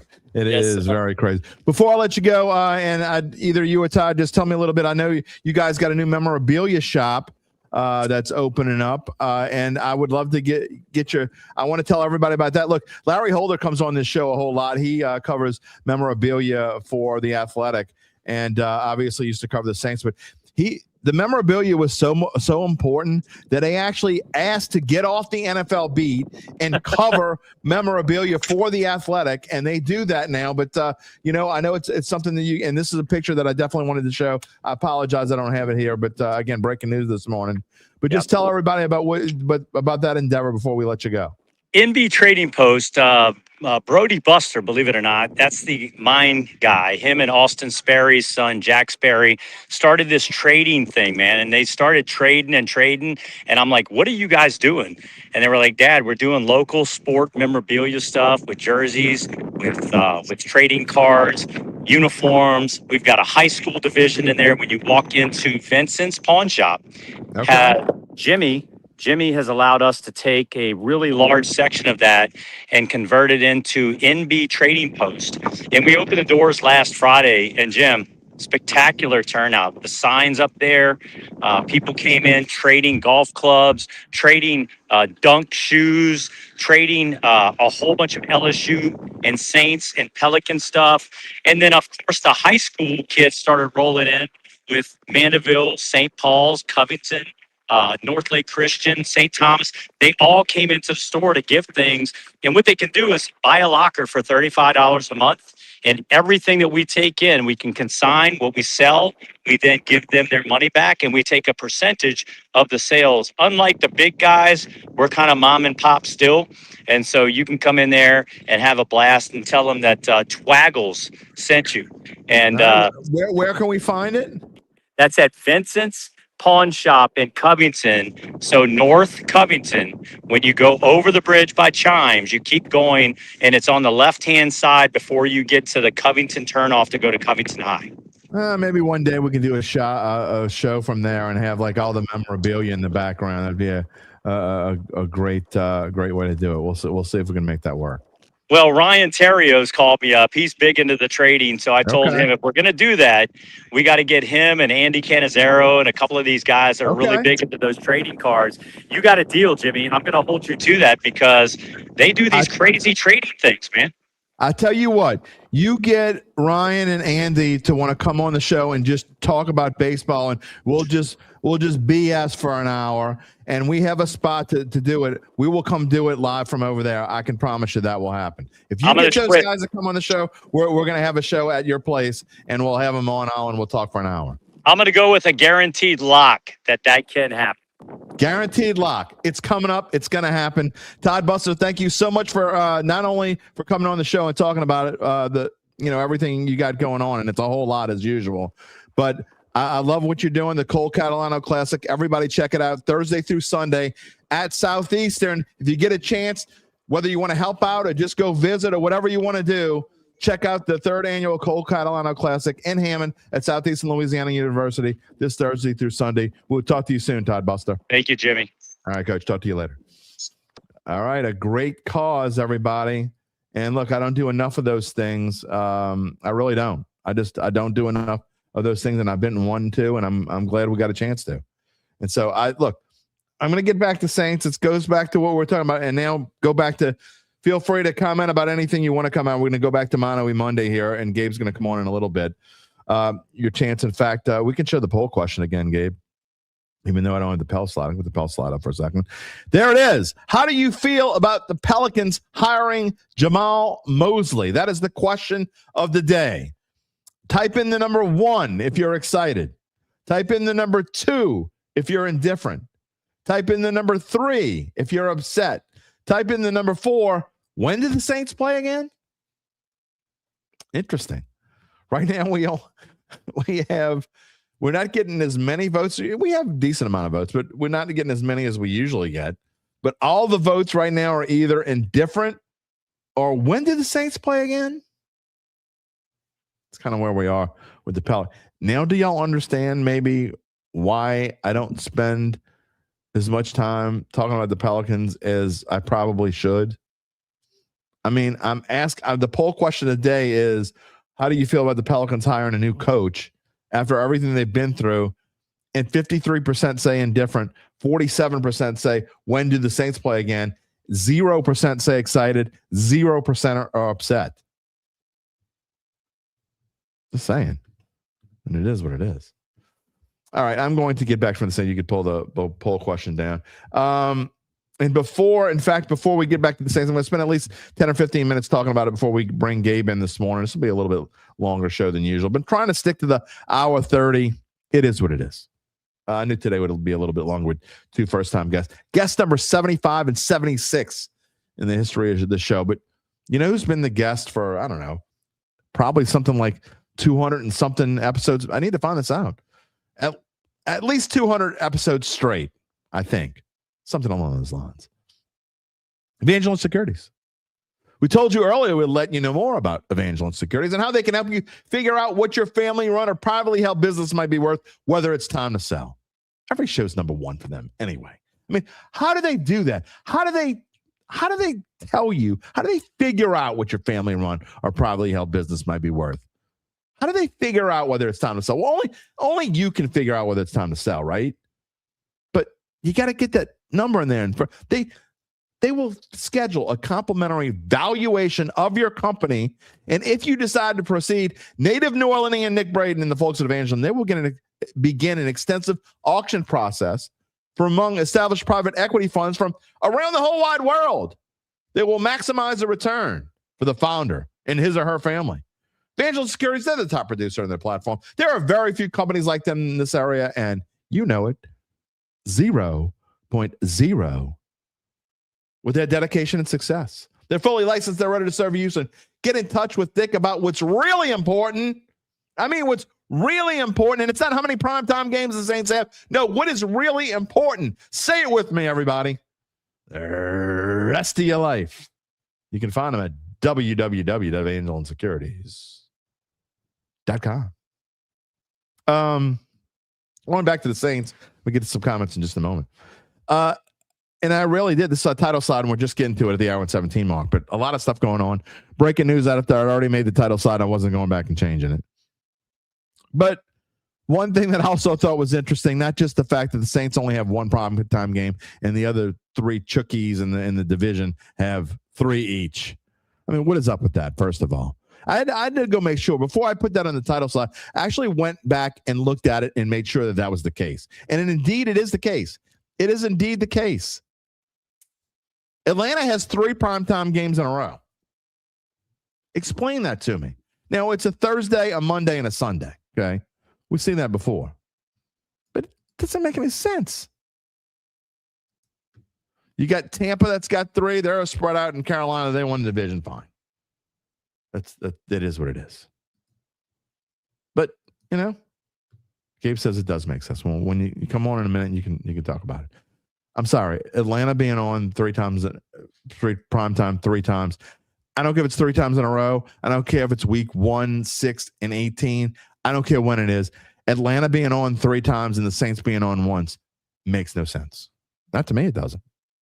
Now, I don't necessarily – I thought the Saints would get 2. I thought they deserved 2. However, I don't necessarily have a problem with them only having 1. I mean, they won 5 2 years ago. They won 6 last year. Their over-under win total this year is 7.5. I don't necessarily have a problem with them only having 1. I get it. What I have a problem with is, again, I have a problem with them having 1 and the other 3 teams. You can't argue with Carolina. They won the division last year. Excuse me. And Tampa Bay is the favorite to win it this year. But 3? Why would you even – who wants to see Carolina? Well, again, they won the division, whatever. But who wants to see Carolina? And I know I'm biased, but if you were just an average NFL fan, would you rather see Carolina in primetime 3 times or the Saints? I think I'm trying to take the bias out of it, but I would rather see the Saints. I'll ask Gabe what he thinks in a minute because he doesn't have bias. I don't know. Anyway, one thing that I did think was interesting, talking about primetime, is I don't know if you saw the story that Jeff Duncan wrote, or maybe just tweeted it. I apologize. I don't know what's going on. Something in the back of my throat.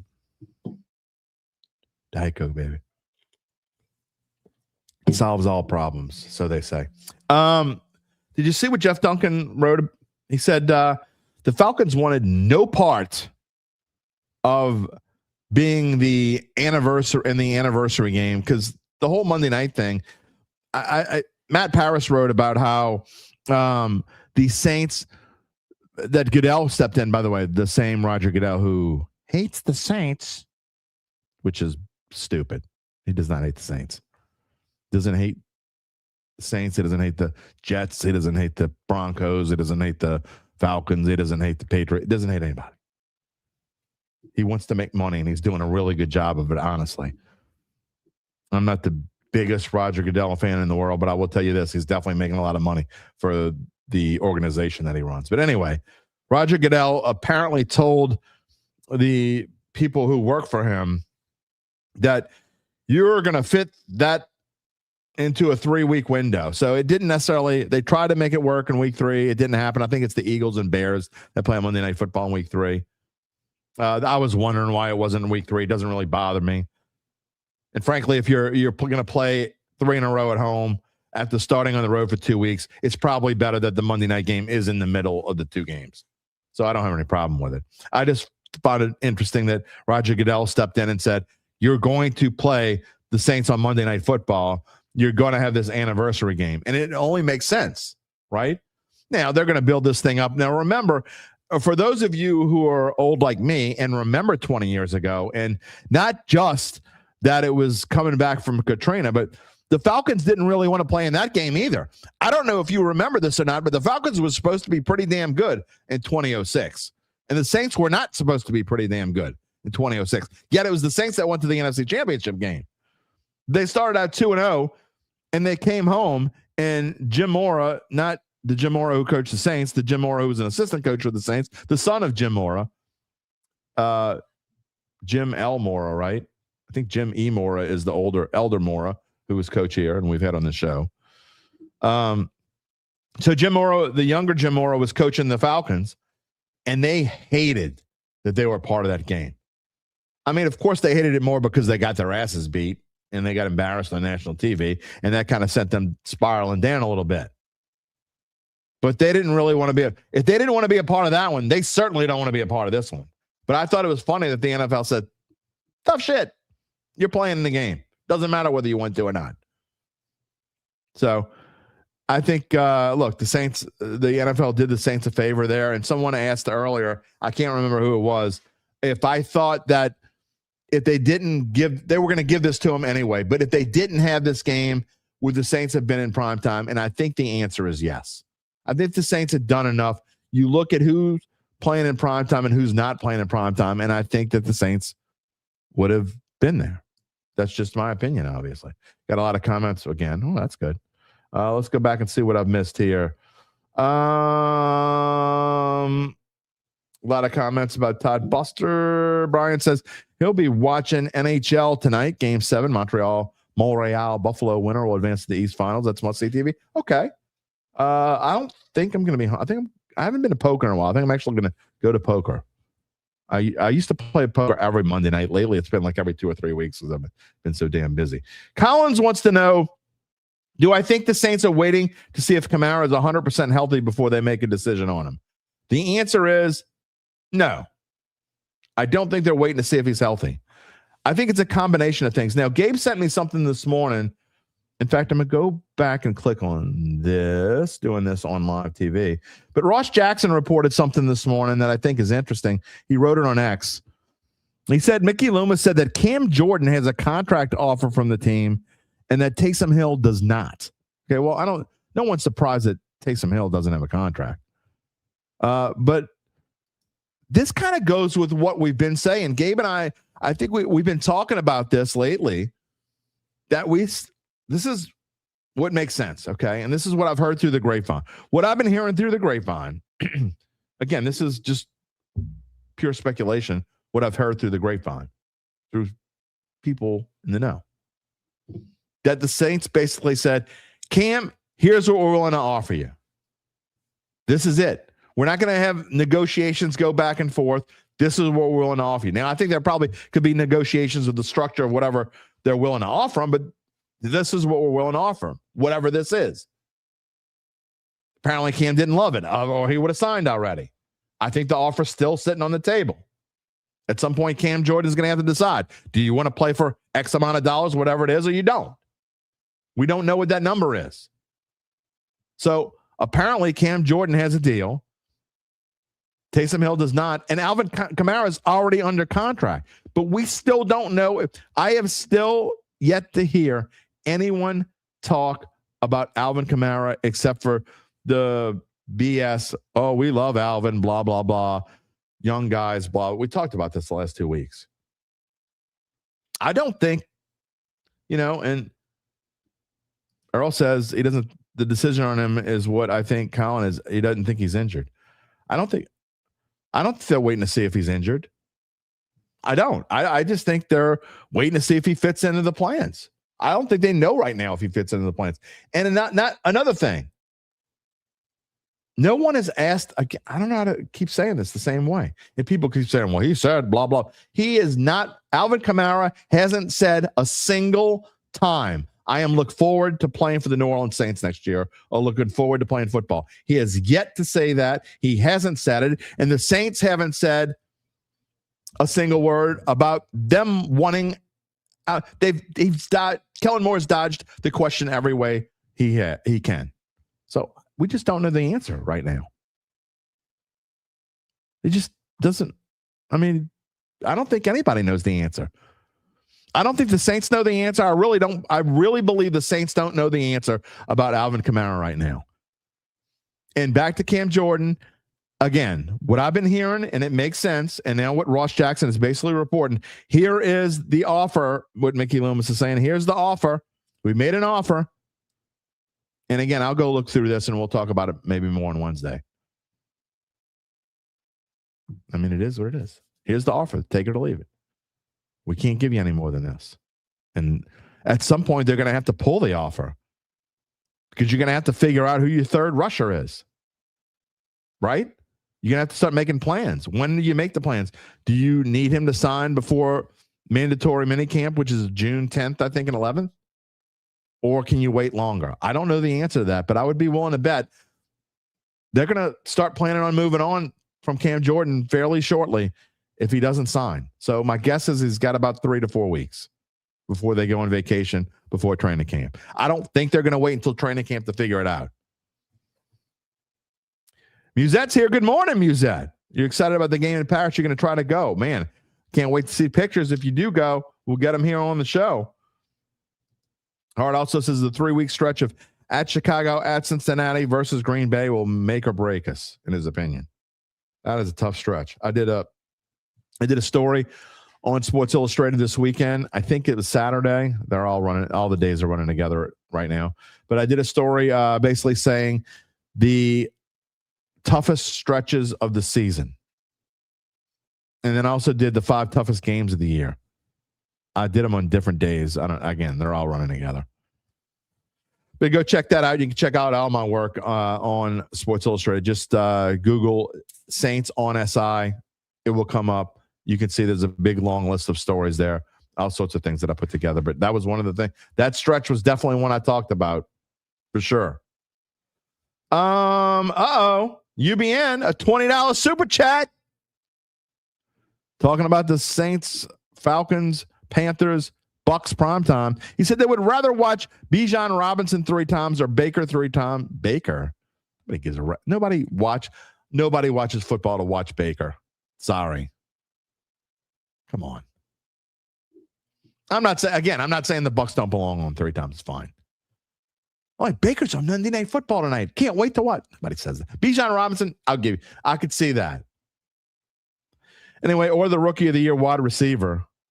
Nobody, fewer than 0.0 are watching a Monday Night Football game. Oh, let me watch Ted McMillan play tonight.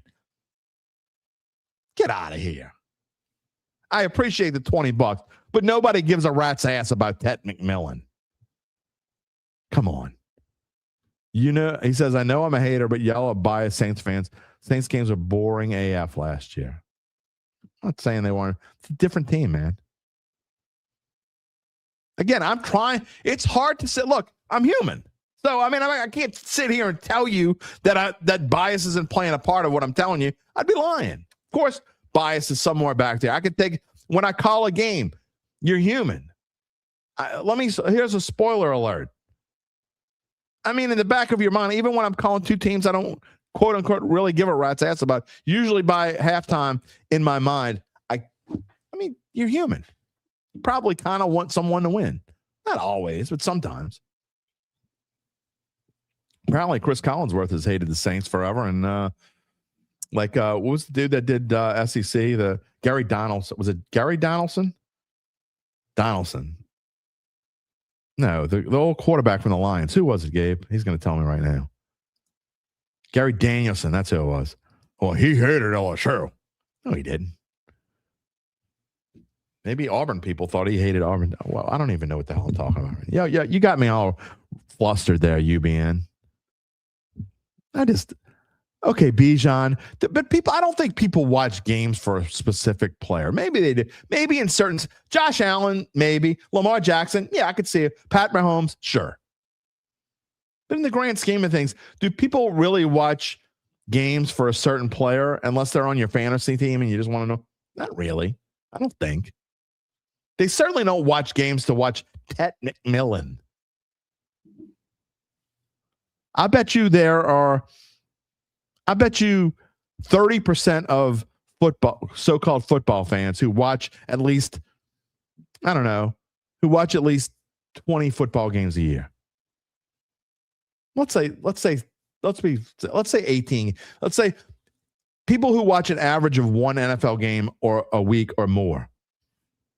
I would be willing to bet, and there's no way to know this. This is completely pulling something out of my ass. I don't know the answer. I don't know this for real. But I would be willing to bet 30% of them don't know who Ted McMillan is or couldn't tell you who he plays for. I mean, they're not like you and me that watch. I mean, I watch part of live. This is not an exaggeration. I probably watch at least part of live in about 250 to 260 NFL games a year. That's right. Out of 272, I watch at least a part of all but 10 or 15 of them live all year. I know I'm a sicko. I mean, partly it's my job, partly I'm a sicko. But even when I'm covering a Saints game, I got the red zone on my computer right there. It's live. There are most weeks I've watched some of every game live. Now, we're the top 2%. I mean, I don't know, I'll ask Gabe in a minute how many he watches, but I'm not turning on Monday Night Football so I can say, oh, wow, Carolina's playing, Carolina's playing the Chargers tonight. I can't wait to see me some Ted McMillan and David Njoku. Give me a break. Atlanta has star power. Carolina won the division. Tampa has Baker. Whatever. What else we got? Charles says, still have to follow the Louisiana sports professional teams. Some people do not get excited about local high school teams because they're not familiar with them. Just saying. Okay. I can tell you right now. This past weekend of high school baseball, and I'm not exaggerating. I'm not just saying this because I love high school sports, and it's what I cover. This was the most exciting weekend of sports that I've had in quite a while. The high school state championship baseball was incredible. They had a game. For those of you who don't know anything about high school sports, you may have seen this on Facebook because it was actually ended up being a pretty major story. In the Catholic Brother Martin game 2, it must have been was it Friday? Must have been Friday night. It just something I've never seen before. And had Catholic lost, it might have made national news. But so Catholic, it goes into extra innings. It's 2-2. Okay. 2-2 Catholic and Brother Martin. Goes to the bottom of the ninth. Catholic is their home team. There are 2 outs and the bases are loaded. Kid is up to bat. I wouldn't mention his name even if I did know it, but I don't know what his name is. Kid walks. Game's over, right? Oh, no, the game's not over. He walks, the winning run should score. Instead of going to first base, he takes a couple of steps towards first and goes and makes a left turn into the dog pile while coaches and other kids are screaming, you got to go to first. Meanwhile, Brother Martin is like, throw the ball to first base. Of course, he's in the dog pile and then realizes it and bolts out of the dog pile and tries to run back to first base. It's too late now. They touch first. He's out. They go to another inning. Catholic does not win the game right then. It goes 15 innings. And Catholic finally wins the game in the 15th inning. And had they not won, remember we talked about Shaw and St. Charles a few months ago in football? Yeah, Gabe asked the question, and I actually brought this up. This never got brought up by anyone, and I 100% agree. Shouldn't he be out no matter what because he left the base path? Yeah, 100%. He definitely should be out because he left the base path, for sure. Anyway, had Catholic not won that game, they played another game and then lost, and Brother Martin won the state championship. That kid would have had to live with that for the rest of his life, just like the Shaw kid did in the state football championship. That was national news. It did make the national news because all Shaw had to do was kneel on the ball to win a state championship. Kid threw his helmet. Kids do what kids do. I'm not blaming them. I do blame, I'm not going to even say his name. The son of a bitch who touched the foul ball and the Cubs would have gone to the World Series. That's a whole different. Yeah, that dude. No, I'm not saying his name. Kid throws his helmet and Shaw ends up giving the other team, St. Charles in this case, a chance. They come down, kick the winning field goal. That kid's got to live with that for the rest of his life. By the way, St. Charles also won the baseball championship. They were down to their last strike against Vanderbilt Catholic on Saturday in deciding game 3. They won. Congratulations to the Newman Greenies. They won. It was just an incredible week of high school baseball as the high school sports season year is over. Their school year is over. No more school. Oh, God. I just reminded myself the kids are going to be home for the summer starting on Thursday.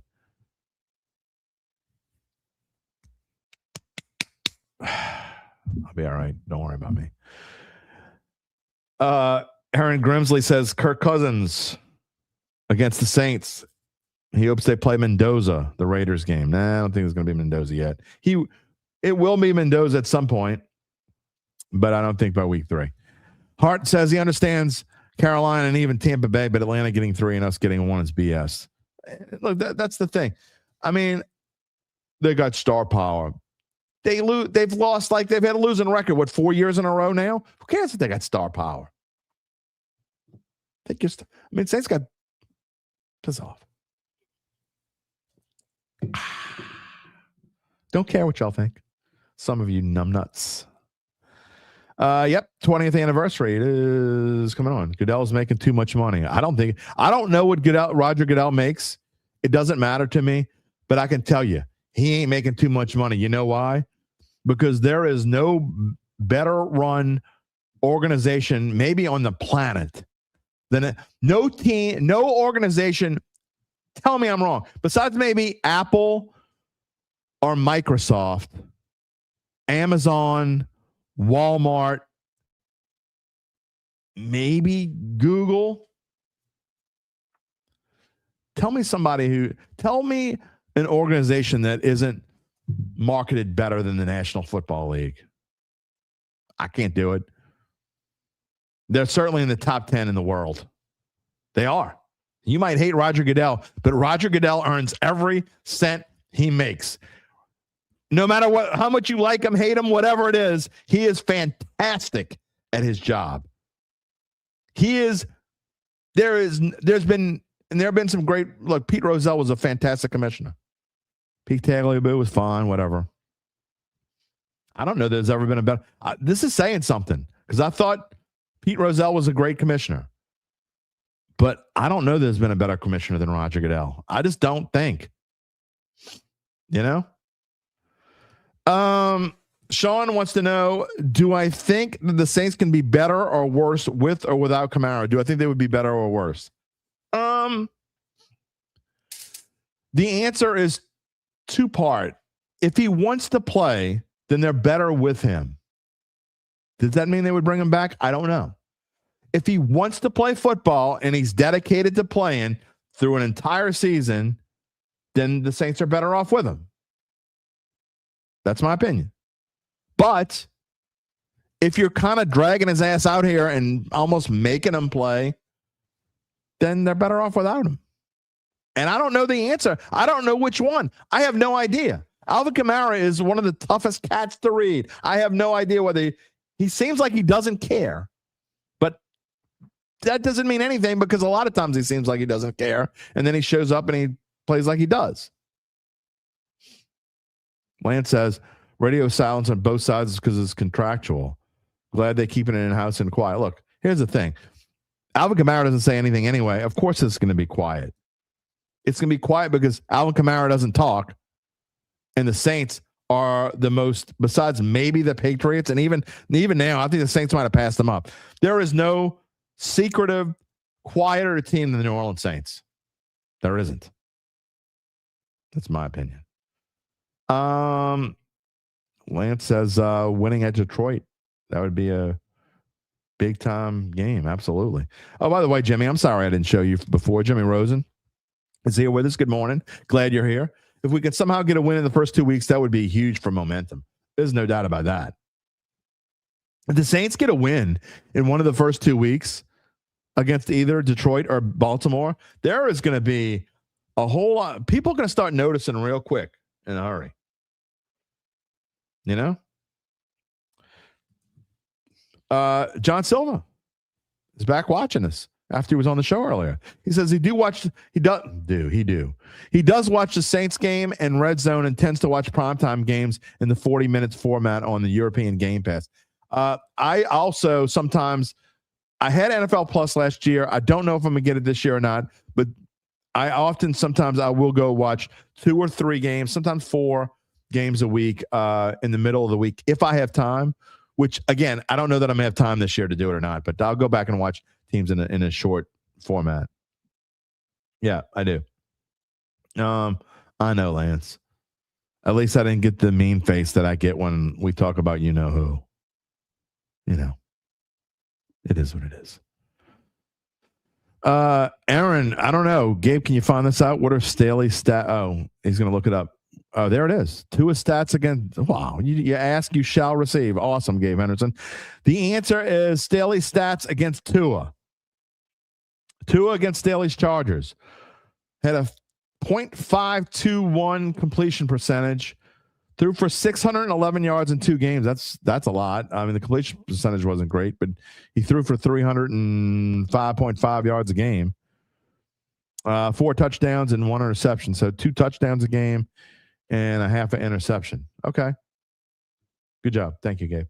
There's your answer. So great that the completion percentage was lower because actually Tua is a pretty accurate passer. But not great that you gave up 3.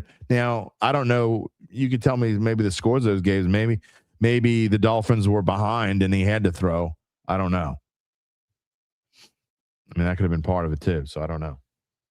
We're about to move on here. By the way, if you got a comment to say about the Saints, now's your chance to get it in. He's about to bring Gabe on.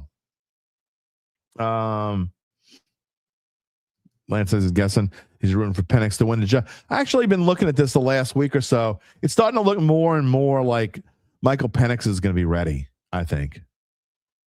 Maybe they don't rush him into it. Maybe Tua starts the year and they start slow with Penix. And, you know, Penix is a young guy still, so they don't want to. I could see that happening. However, I think it's better than 50-50 that Michael Penix starts the season as the Falcons quarterback. We'll see. And again, they have games in week 3, 4, and 5 on prime time. Not that this really, in the grand scheme of things, matter, but I think that if the Falcons and the NFL had their druthers, I mean, the NFL has a lot to say about it, but I think that they'd rather see Penix playing quarterback. Is my opinion. I don't know. Maybe it doesn't matter. I don't know. And before we get to Gabe, last comment here. While we're on the road a lot the last 6 weeks, he's glad we're traveling to places like Tampa and Carolina in December. Plus a home game against Arizona is nice to end the year. You just hope it really matters by then. Gonna bring Gabe on here. His first game was a 23-17 Chargers win. Second was a 36-34 Dolphins. So lots of points scored. So one of the games he actually lit up Staley's defense pretty good. So yeah, the don't know second how game to- was a lot of the legwork. He had 466 yards, 3 touchdowns, and a pick. Okay. So Well, that makes sense. All right. You can see as we change slides here, I just took the bottom part of the left-hand slide off because I don't know who our guest is Wednesday at the moment. We're gonna have a guest. I just don't know who it is. I'm working on talking to another first-time guest. Maybe could happen. I don't want to mention any names until I'm sure. But what is on your mind, Gabe Henderson? We don't have a dat date, by the way, but we do have dat birthdays. I did put the birthdays together, so we can have fun with that at least. So a few things, just going back to earlier. I think one thing that I didn't see anyone mention, one of the reasons the Saints probably have the fewest primetime games in the division is because they play a fourth place schedule. These other teams are playing that's a good better point. teams and thus better games. Yeah. And then I'm going to disagree with something you said earlier, and I'm going to agree with UBN. I watch games for Baker Mayfield. You and Baker, UBN and Baker's mama. No, there's a lot of people that watch for Baker Mayfield. It's very few. No, there's by the not way, very few. By the way, the Saints, the Falcons primetime games in week 3, 4, and 5 are at the Packers on Thursday, September 24th. Baltimore, I believe. Then obviously Saints on Monday Night Football. Then the Sunday night game. I'm sorry, but the Falcons don't belong on Sunday Night Football. That is Baltimore. It is for Baltimore. So yes. So I believe Tampa's one of their primetime games is because they play a better team. Bucks primetime schedule. They play. Let's see.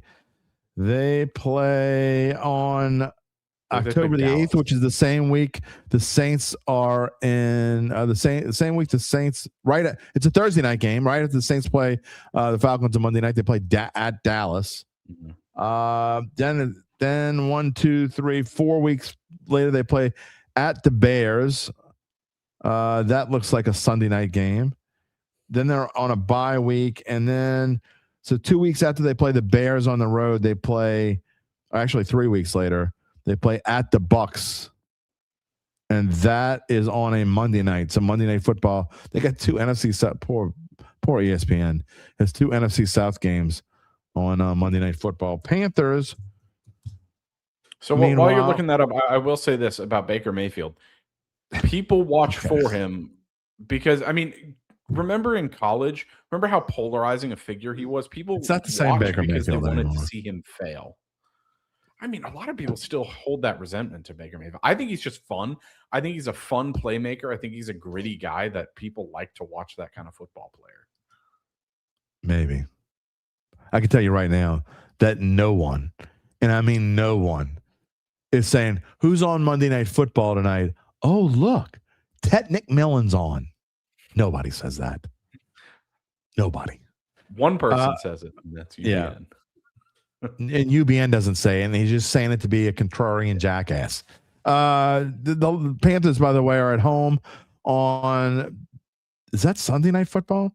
I think that's Sunday. Yeah, Sunday Night Football. The Panthers are at home on Sunday Night Football the day before the Saints play. Boy, you got an NFC South smorgasbord.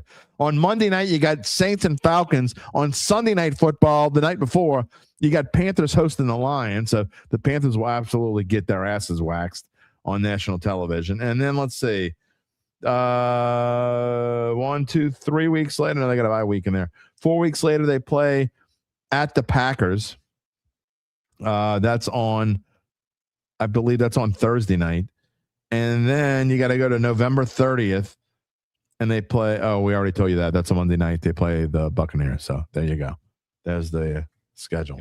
I think a stronger schedule, definitely. A stronger schedule and the tight race at the top of the division last year definitely contribute to that. I think it's more about that than star power for sure. Hart says, you're beating me in the facial hair. How could it be beating me? I just shaved and it's freshly mowed. What are you talking about? You know what it is? I have mine very, very. You know what? No, you know what it is? Gabe's 28 years old and has have blemishes on his skin like my old ass. I got the marks all over my face. Let's see what Gabe looks like 30 years from now, pal. Groom this, buddy. Anyway. Whoa, Not that I'm whoa, bitter. whoa. Whoa. Didn't mean it like that. You can't say that. Didn't mean it like that. All right. What else you got going on before I get myself in? Let's show the final results of the poll question before we move on. And we have fun with the birthdays before I get fired from my own gig. Let's see. How do you feel about the Pelicans hire? Let's just close the damn thing because I kind of think it's funny the way that it is. That's just because this is absolutely perfect. Okay. How do you feel about the Pelicans hiring Jamahl Mosley? Well, apparently you don't feel much because 0% said they're excited about it. 0% said they're upset about it. 56% said indifferent. And 44% said, when did the Saints play again?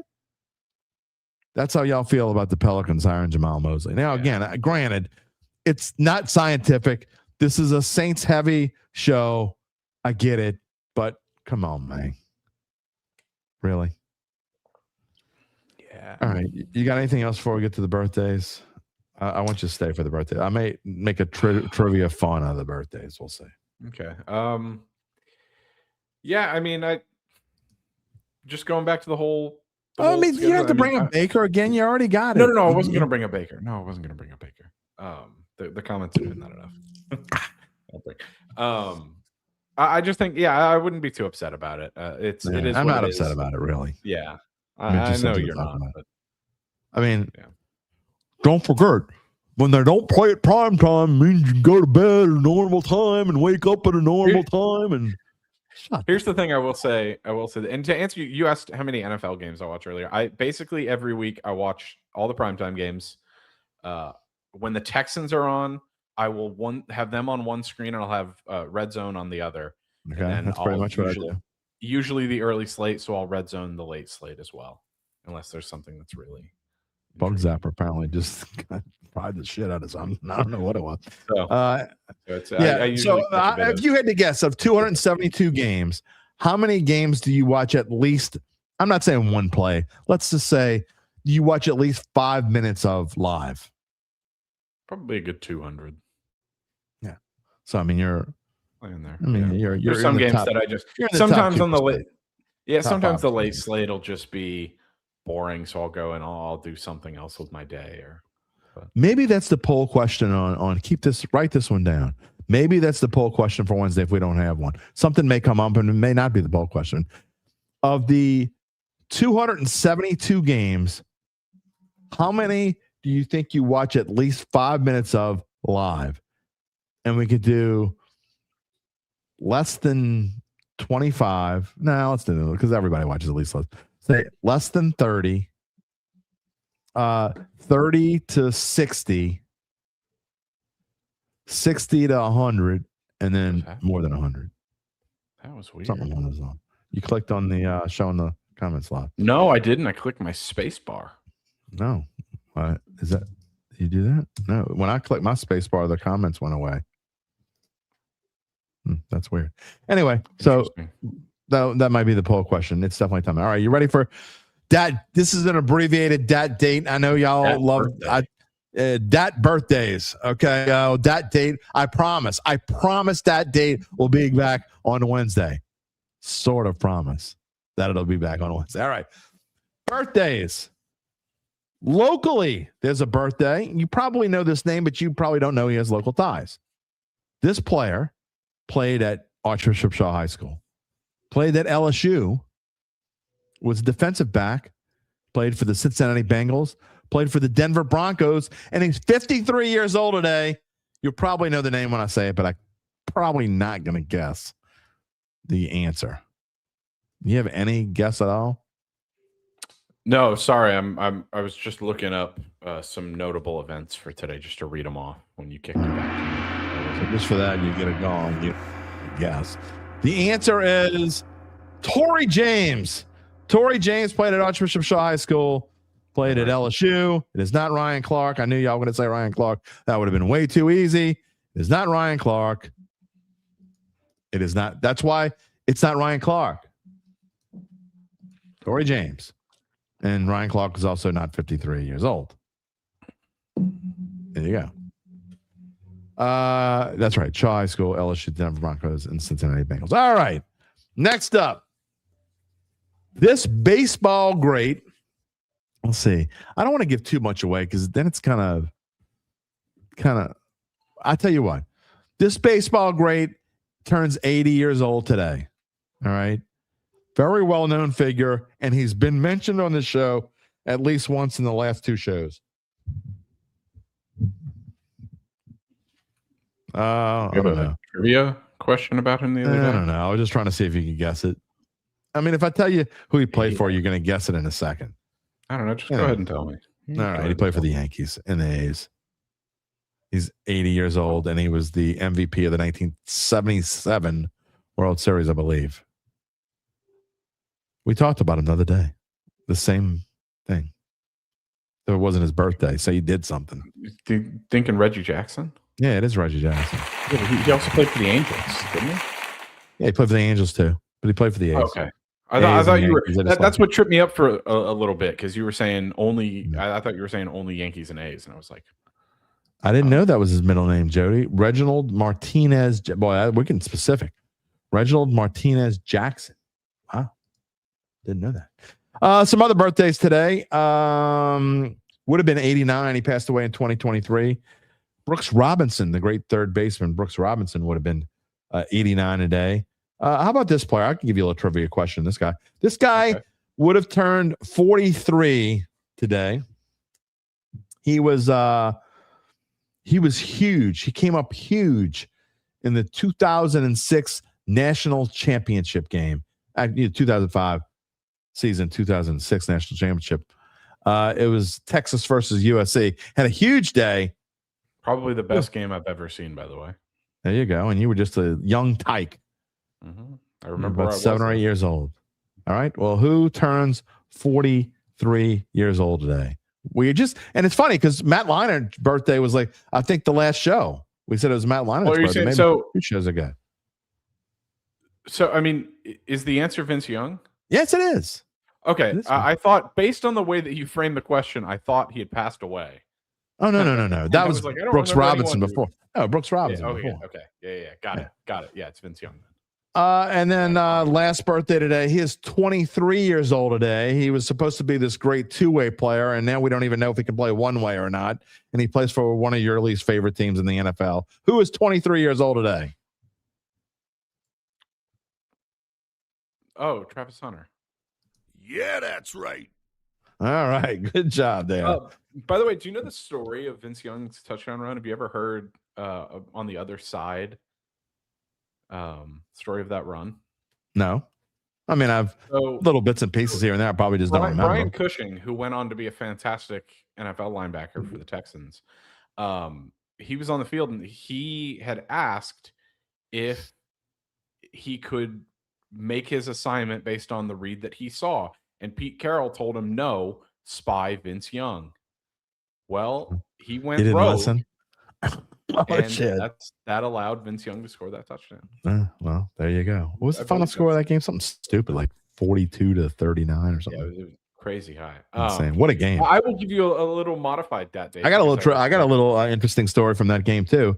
It was the first. So I had just started dating my wife now, and my son, by the way, that is my stepson. But he was 7 years old at the time. It was the first time I'd ever been to her home, and the first time I'd ever gotten together with her. And I think it was the first time I ever met my stepson, and we watched that game together. Pretty cool. Yes, it was hard. Cushing was the one who was roided out. Yeah, hard. He was actually in the Texans did their schedule release with him the other day. And after that had happened, I had a Brian Cushing that, by the way. I never brought this up on the show the other day, Friday. By the way, the Saints schedule release video literally might have been the worst schedule release. I mean, it's a new thing now. And a lot of them were bad. I think they all tried too hard this year because I've watched probably about 13 or 14. I didn't see the Jets one yet. I saw about 12, 13, 14, somewhere along those lines of them. And I think like 3 of them were good. But the Saints was absolutely the worst. I mean, with no offense to Hoda Kotb or Margaret Orr or whoever else would. I mean, it was terrible. And if you haven't seen it yet, go find it because it's that terrible that you should go watch it. And not only that, I mean, if I had to subject myself to it, you should have to watch it too. It is absolutely terrible. So if you haven't seen it, go on X and search for Saints schedule. I probably pissed them off, the Saints. So please go watch it. Lance says it was horrible. I mean, seriously, I'm going to bring this up again on Wednesday. It was terrible. It was absolutely awful. Chargers was good again. Chargers was pretty decent. Hart says the Chargers are the only ones that do it right. The Falcons was actually okay. They had a bunch of like Sports Center They made like a bunch of Sports Center commercials and put them all together. It's kind of their schedule release, and it was okay. There was one where Bijan Robinson was taking a pot shot at the Saints. It was just all right. Texans one was pretty funny. I didn't see that one. I'll have to go back and watch it. I'm trying to. Do you remember the incident? The Panthers was bad. That wasn't any good. The Bucks was just theirs was like super short and it wasn't that good. Unless I just missed it. Do you remember the incident where, I mean, probably the reason that Lance was calling him a maniac? Do you remember when Brian Cushing got into it with a Browns player and he took off his helmet and he took his head and he smashed it into the Browns player's helmet and he got the bloodied up face? The Texans schedule video, basically as he was reading the schedule and as it went on, his face got bloodier and bloodier and he got more crazy. It's almost as dumb as when Gus Frerotte, you don't remember that. You probably don't even know who Gus Frerotte is. When Gus Frerotte took off his helmet, he didn't take off his helmet. I'm sorry. He scored a touchdown and then went and bashed his head into a brick wall. Gave himself a concussion. That was about the dumbest one. So yeah, Brian says it was awful. So I will give you just I know you're not going to give the Falcons any credit. I get it, Lane. I'm not asking you to. But a few notable things that happened on today in history. May 18th. Okay. We had two new guests on the Dattitude podcast. Yeah, that's true. 2004, Randy Johnson threw the 17th perfect game in MLB history. Okay. 2-0 win over the Braves. In 2002, I've never heard of either of these individuals, but it is on Google's little overview, so I assume people might.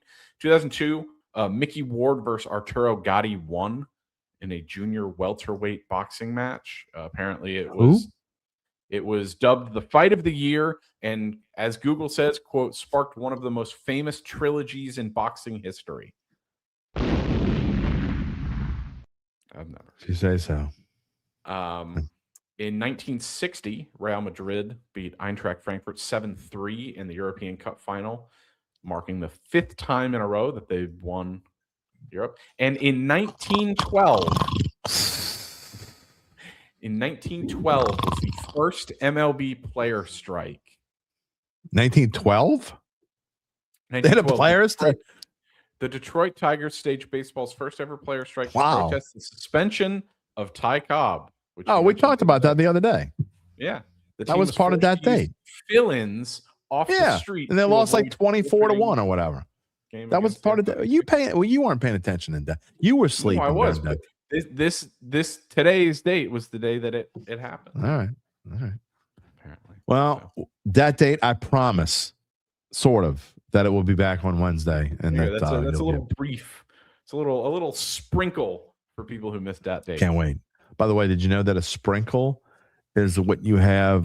That's when you have a baby shower or a wedding shower for someone who's already been married or.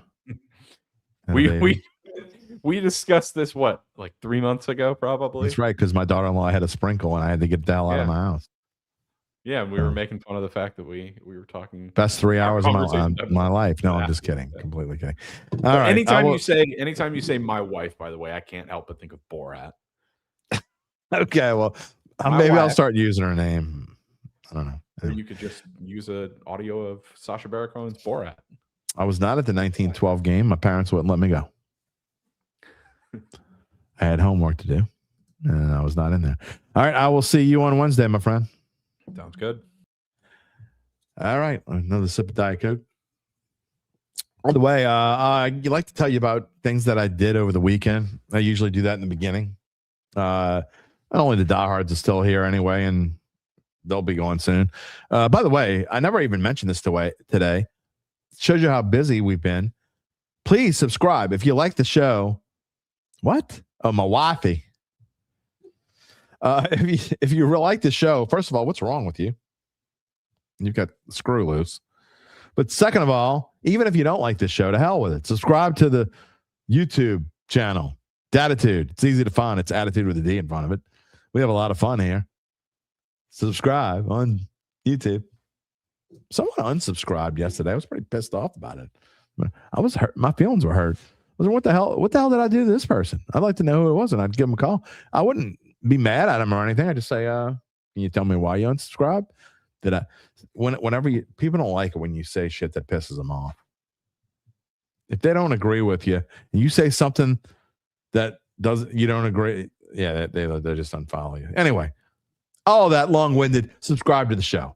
Because I wanted to tell you that before I tell you about my weekend, because you're really going to go off. Remember last week when I tell you about the flies in the dungeon? Yeah, the flies in the dungeon. All right, so the weekend, I don't know what the hell happened in here, okay? I don't know where the flies came from, but it was so bad during Friday's show, they were everywhere, okay? I couldn't get them the hell out of here. So I got the bug zapper. I literally plugged the bug zapper in on Saturday. I couldn't find it Friday, so I actually bought another one. So now we have two, and then of course, as usual, you find the old one when you buy the new one. It doesn't matter. We'll have two. It doesn't matter. So I plugged the bug zapper in Saturday. It wasn't on for 2 seconds before it got zapped. They were everywhere. So I had to spend the weekend working at the kitchen table. Well, I come in here this morning. I'm like, they got to be gone, right? I'm thinking they're gone. I sit down. I'm working. They still got them in here. It's not nearly as bad as what it's for. I don't know what the hell is going on. We have a second refrigerator that's about as old as me in here, and I think something dripped when we were bringing something from the fridge. But man, have you ever worked with just buzzing going on? It's not buzzing from the refrigerator. It's been terrible. There's one right there. Get the hell out of here. So that's not how I spent my weekend, by the way. That was just one thing. But I already said congratulations to Newman Grease. The last thing before we go this morning is everybody. It's not this morning anymore. It's well into the afternoon. But I got to spend time with the kids this weekend, and we went to see Michael yesterday. Have y'all seen Michael yesterday? I am a huge. It's funny that I've never really I don't think I've ever brought this up on the show, but as much as other entertainers, the Eagles are my favorite band. We've talked about different people or bands and groups that I love, but I don't think anyone can deny that Michael Jackson is the greatest entertainer of all time. I mean, we can sit there and have debates about different things, but it's kind of like Michael Jordan being the greatest basketball player of all time. I don't think you could say it. I mean, we can have that debate if you want, but you cannot debate that Michael Jackson is not the greatest entertainer of all time. Just, you can't, you can debate it, but you're wrong and you're stupid. I don't care. In agreement. Anyway, so we went and saw it last night, and I gotta tell you, the person who played Michael Jackson, the older Michael Jackson, and is it Jaffe? Is that how is Jaffe Jackson?